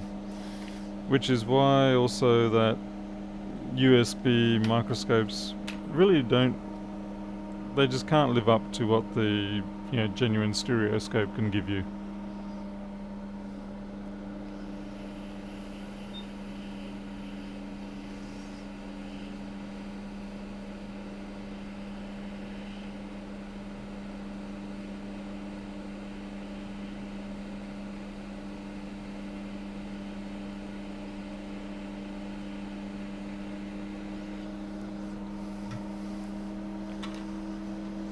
I can see it on the chip even just on my desk.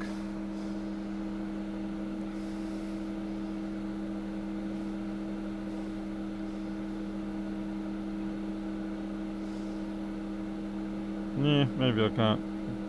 That was an illusion, maybe. Okay, we'll call that one an illusion. Anyway. Get this cleaned up.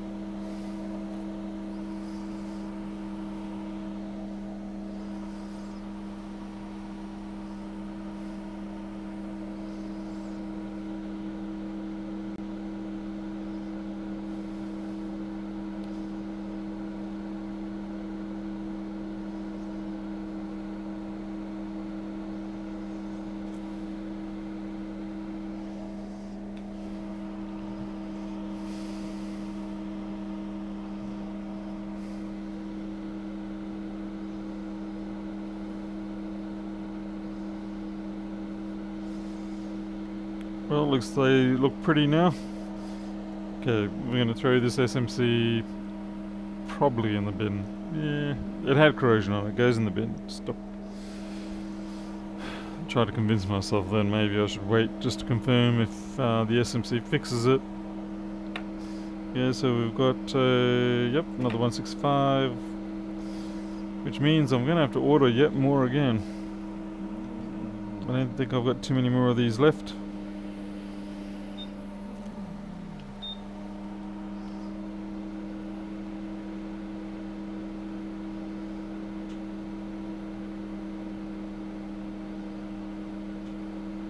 Oh, this is the crumbly stuff.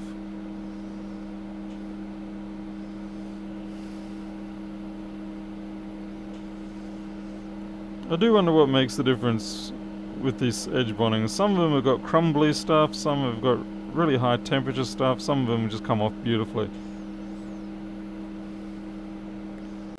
Never quite sure which one you're going to get.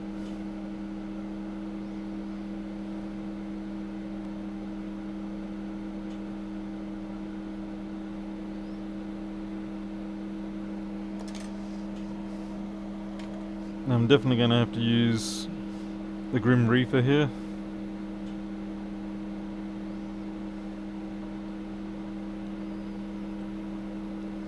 So I don't want to be struggling to get this chip off any more than I have to.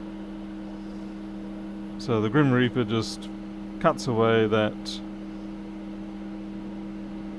there, like that.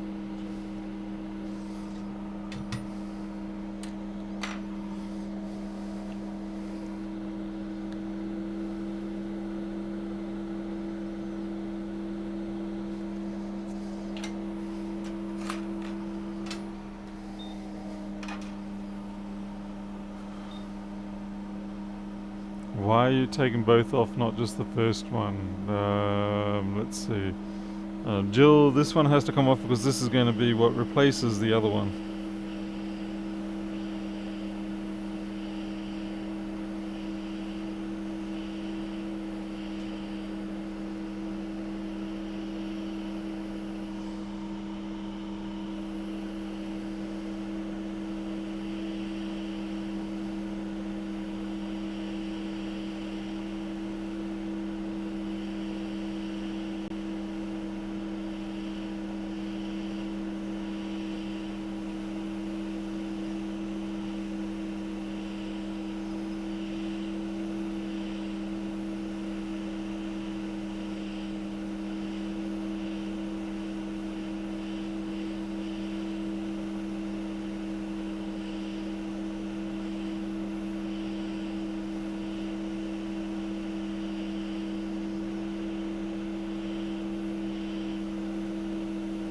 This one's been quite stubborn too.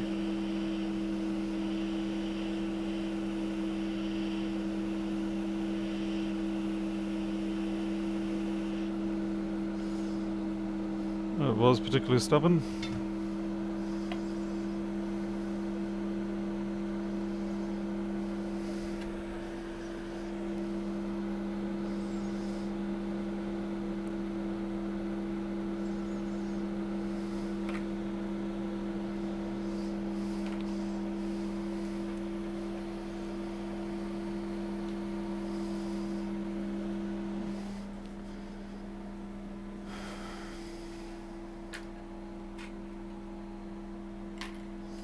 And guess who hasn't got new stock of balls yet?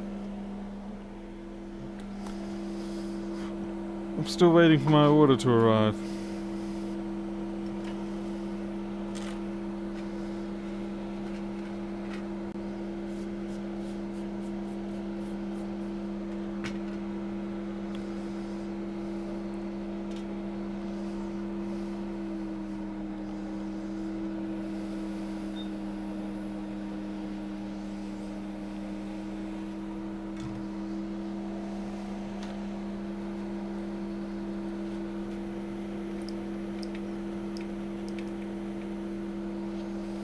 I don't even think that's the right one anyway. I think this is the one I want.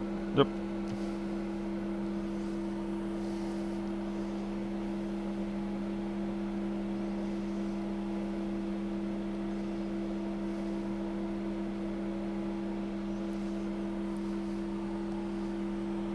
No pasty time. This is going to be balls.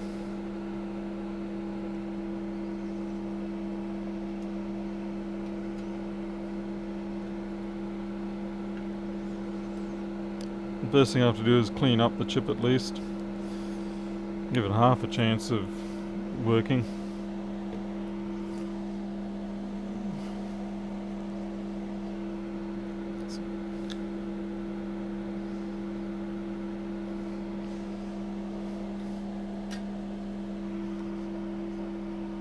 Hey Aussie Geek.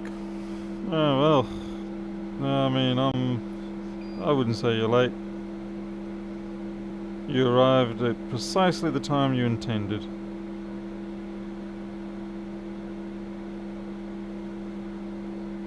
That actually cleaned up pretty good. Often what happens is you get the dreaded grey pads showing up and you just can't get them to take solder properly. These ones came up all good, which is a nice change.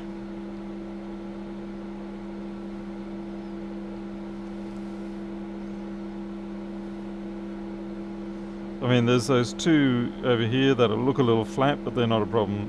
they're still glossy, so that's what matters.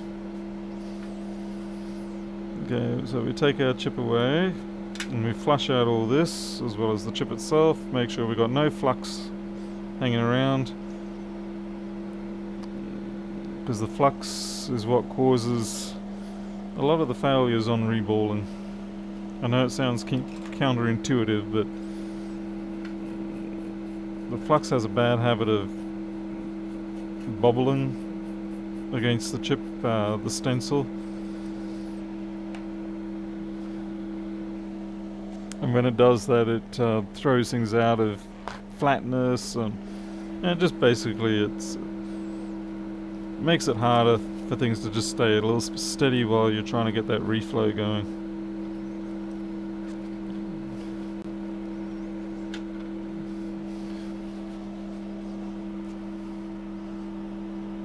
Travis, just getting from Union Repair, that's where I got mine.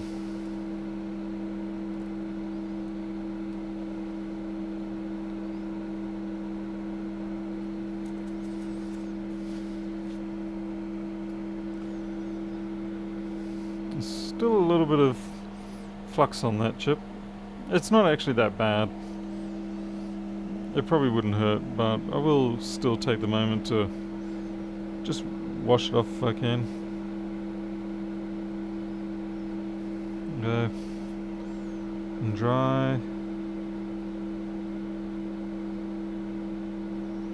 And thankfully there's no visible popcorning going on there, so that's good too.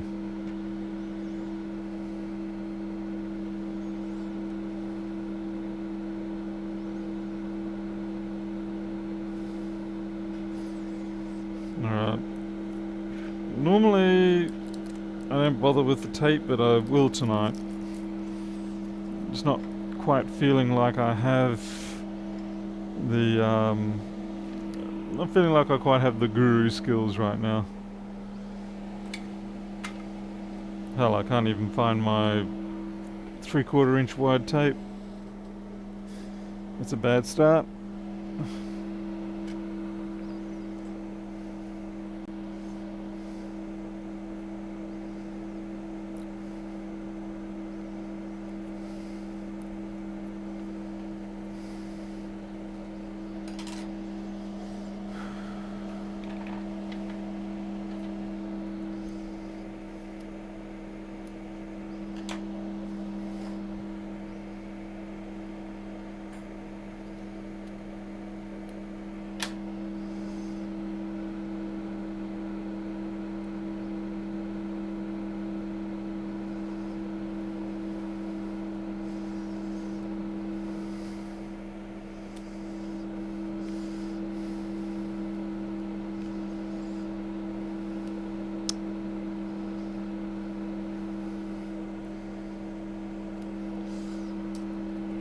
So someone put that down a bit tight.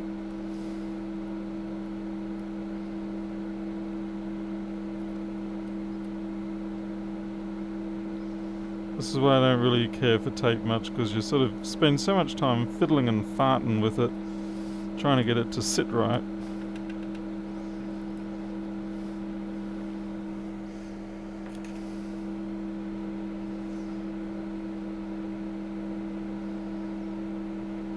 It doesn't have to be that accurate, because basically the balls will find their way home.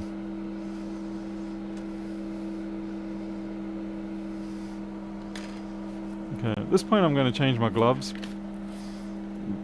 because these gloves have now been on for quite a while, which means when I go to do the process of rolling the balls into the pits, it's not going to work. The balls will just stick to the tip of the gloves.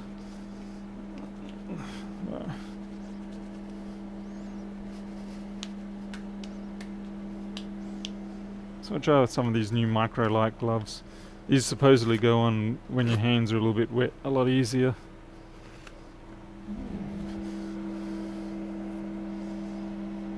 Mark Bianco, thank you. An extra gallon of ice cream. Yeah, I'll do that. Well, these gloves go on a little bit easier, but I wouldn't try to put them on wet. But they do have slightly less. Okay. Just Organised to have your kitten lose their nuds. Oh dear. Okay. Now, let's find our 0.35s. Please tell me I haven't lost them. I really don't have many 0.35s left. Like I said, I've got a big order of them coming in, but it's going to get to the point where I have to buy from someone in Australia. And they're going to just absolutely decimate me on the pricing.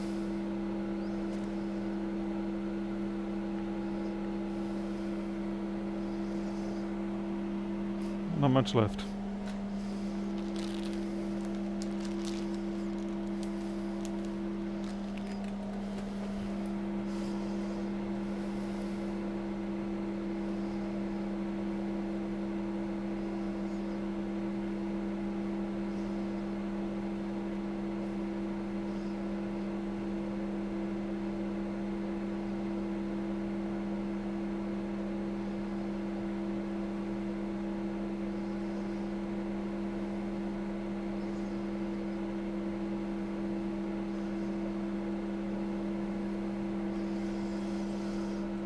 Almost perfect.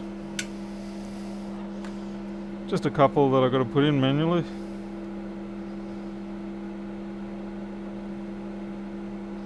That's, I gotta admit, that's pretty damn good going. That was just the two. Yep, that was pretty good going.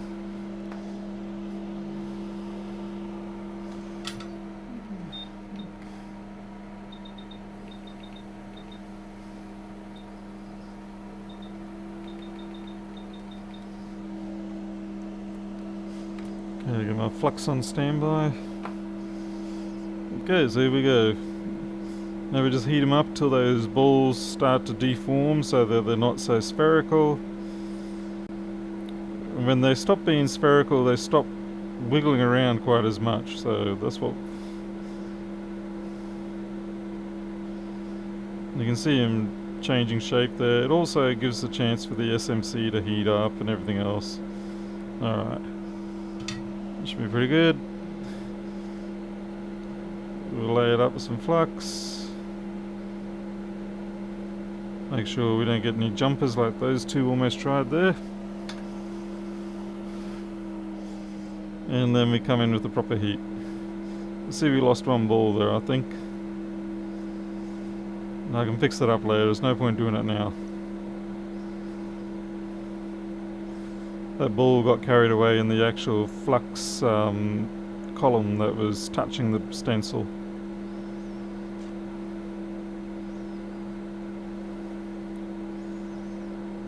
I've got a few reluctance.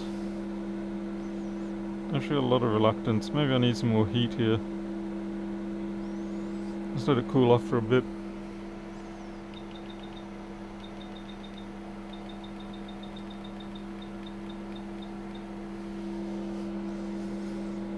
You can see there's quite a few that haven't actually bonded. A lot more than normal, to be honest. Almost all of them haven't. Well, let's try that again.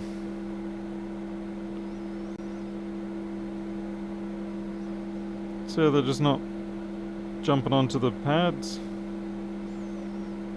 I wonder what's going on here.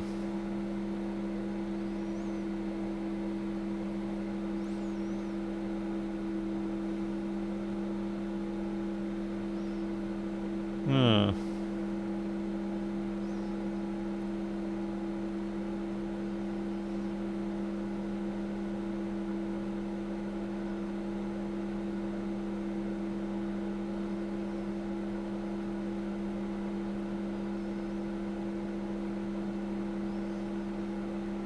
Looks like we just need more heat.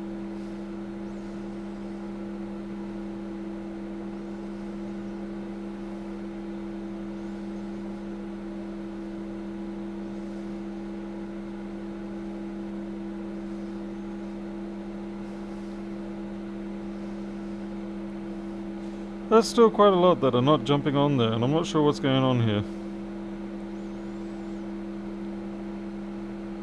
This is very unusual.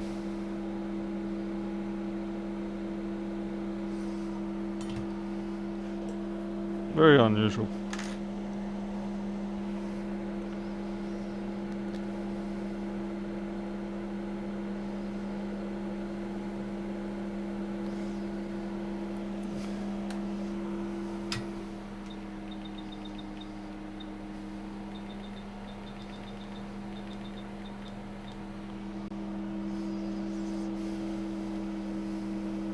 I'm just going to rotate it around.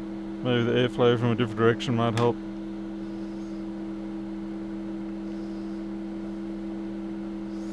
Yeah, normally, well, anyone who's seen my previous streams will know that they usually are pretty quick to jump on, and we don't have this sort of drama.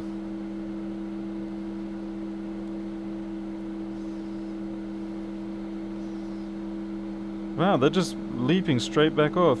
No sooner I take the hot air away, they... Well, I'm flabbergasted.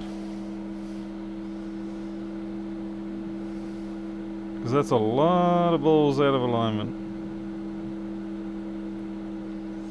I'm just having to give him a nudge and try and help him. Whoa, you will not go free.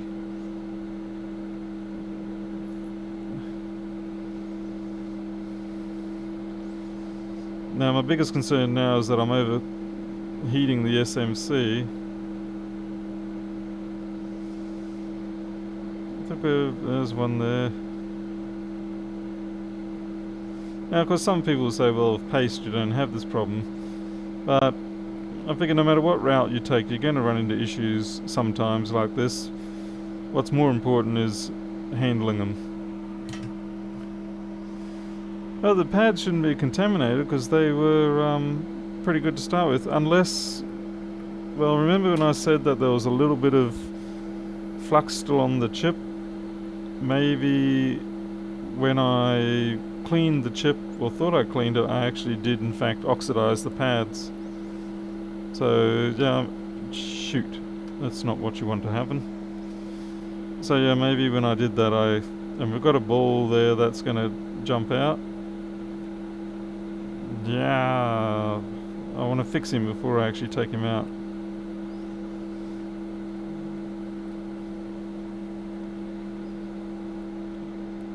Because so long as I keep the stencil on there, it will sort of generally support them all. As soon as I take that stencil off, you don't know what you're going to end up with. Okay, this ball here, see, it's just swimming freely. We should be able to get that though.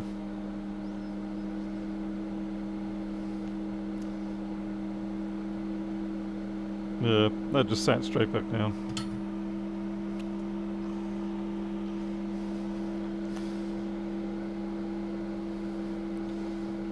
Now when I lift up this stencil, there's probably going to be a few that come with it, so this is definitely not one of my better SMC reballs. Not even close.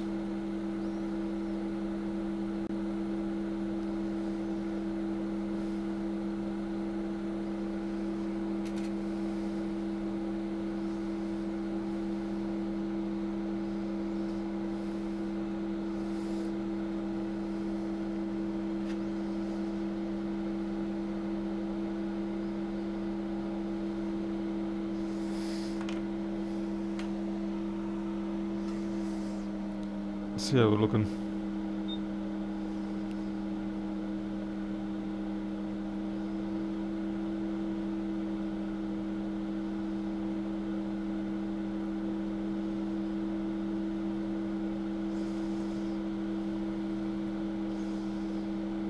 Well, it looks tolerable.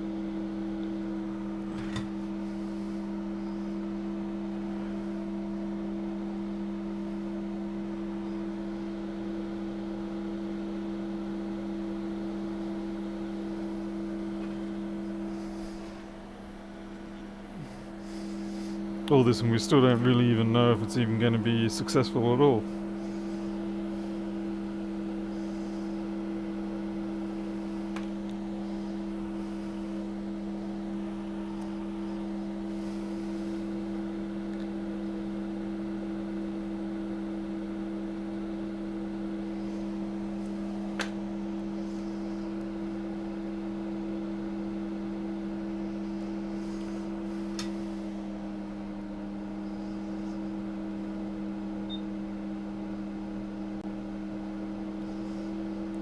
lot of flux on there.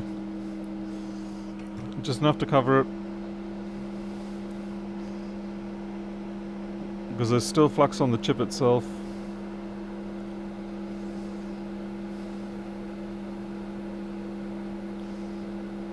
And these things have a real nasty habit of just swimming away.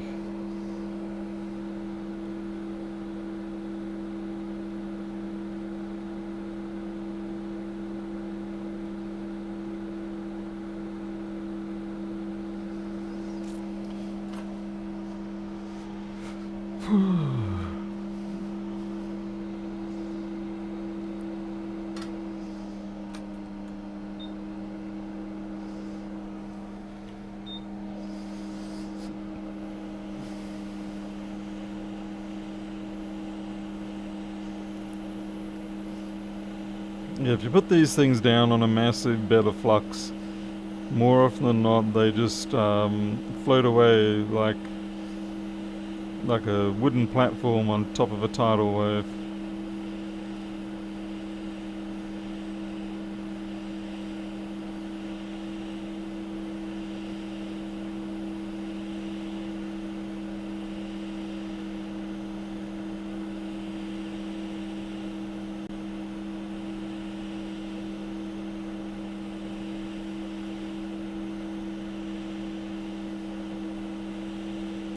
Trick is not to chicken out. And there we go. That's why you don't chicken out.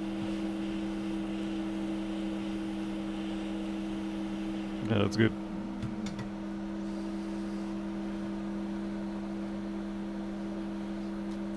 Yeah, it's... oh crap, it's 1:30. That's terrible.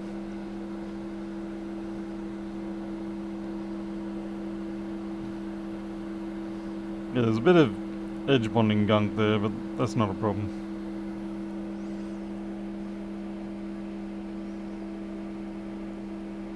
There's a ball in there that looks a little bit like it pancaked, and I don't know why. In fact, a lot of those balls look a little bit uneven. I'm not sure what's going on there. It could also be an illusion, just a bit of junk on the side. Everything else looks pretty good. Nah, can't get a good view at this angle.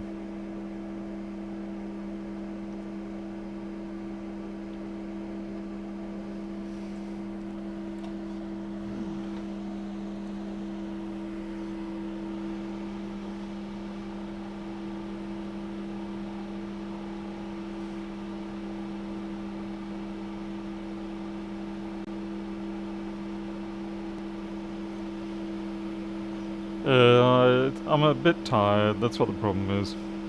That's what my excuse is. I'm just cooling off the SMC now.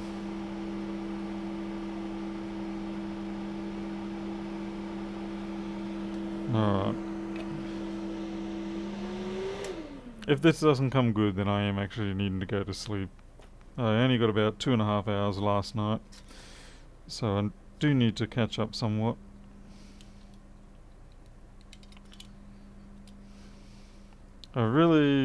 I'll be honest and say I do not have high hopes that I have resolved the problem here.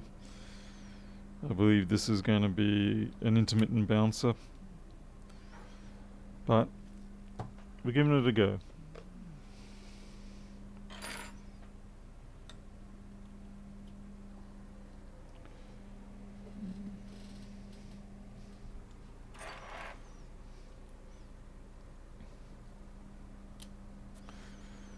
Well, at least we've still got a fan spin. Okay, actually we're after 550, 600 mark. That's more like what it should be. Whereas before you may have remembered it was only like at 350 or so. And 350 is a very strange, for me anyway. I'm not used to seeing 350 for a normal working board. Anyway, we're waiting for the green to come up here, and we've got green. Now, this doesn't actually guarantee that this is fixed, and this is the difficult part, and this is why I'm having such a difficult time lately in getting machines out when they're not smoking gun faults. So we've got this one that we thought we had fixed the other night. We put it through the ultrasonic, assemble it, and what do you know, it doesn't work anymore. So we could in fact be walking down exactly the same path for this one. We think that we've changed the SMC, we've fixed it because we're getting the green light, but then come tomorrow after I've gone through the ultrasonic, it stops working again. So it's a lot of testing, and realistically, for these sort of board scenarios, you kind of want to do a week-long testing with the machine in actual active use. You just don't really get that option. So you kind of have to take a gamble. Anyway, it is working better now, and as you can see, 540 milliamp, that's far more like what it should be. That 300 milliamp was very strange. Anyway, so for now, we'll call this a tentative success. A tentative Yep, I'm getting tired. Tentative success. And we'll see how it goes after the ultrasonic and reassemble tomorrow. Wish me luck. In the meantime, I'm going to go head off and get myself a shower, find some dessert, crawl into bed, find something to watch on Netflix, which is probably just going through Netflix for an hour, deciding that I can't find anything I want to watch. And then I'll fall off to a bit of a fitless sleep and start again tomorrow. So, until then, you all take care, and I'll see you later.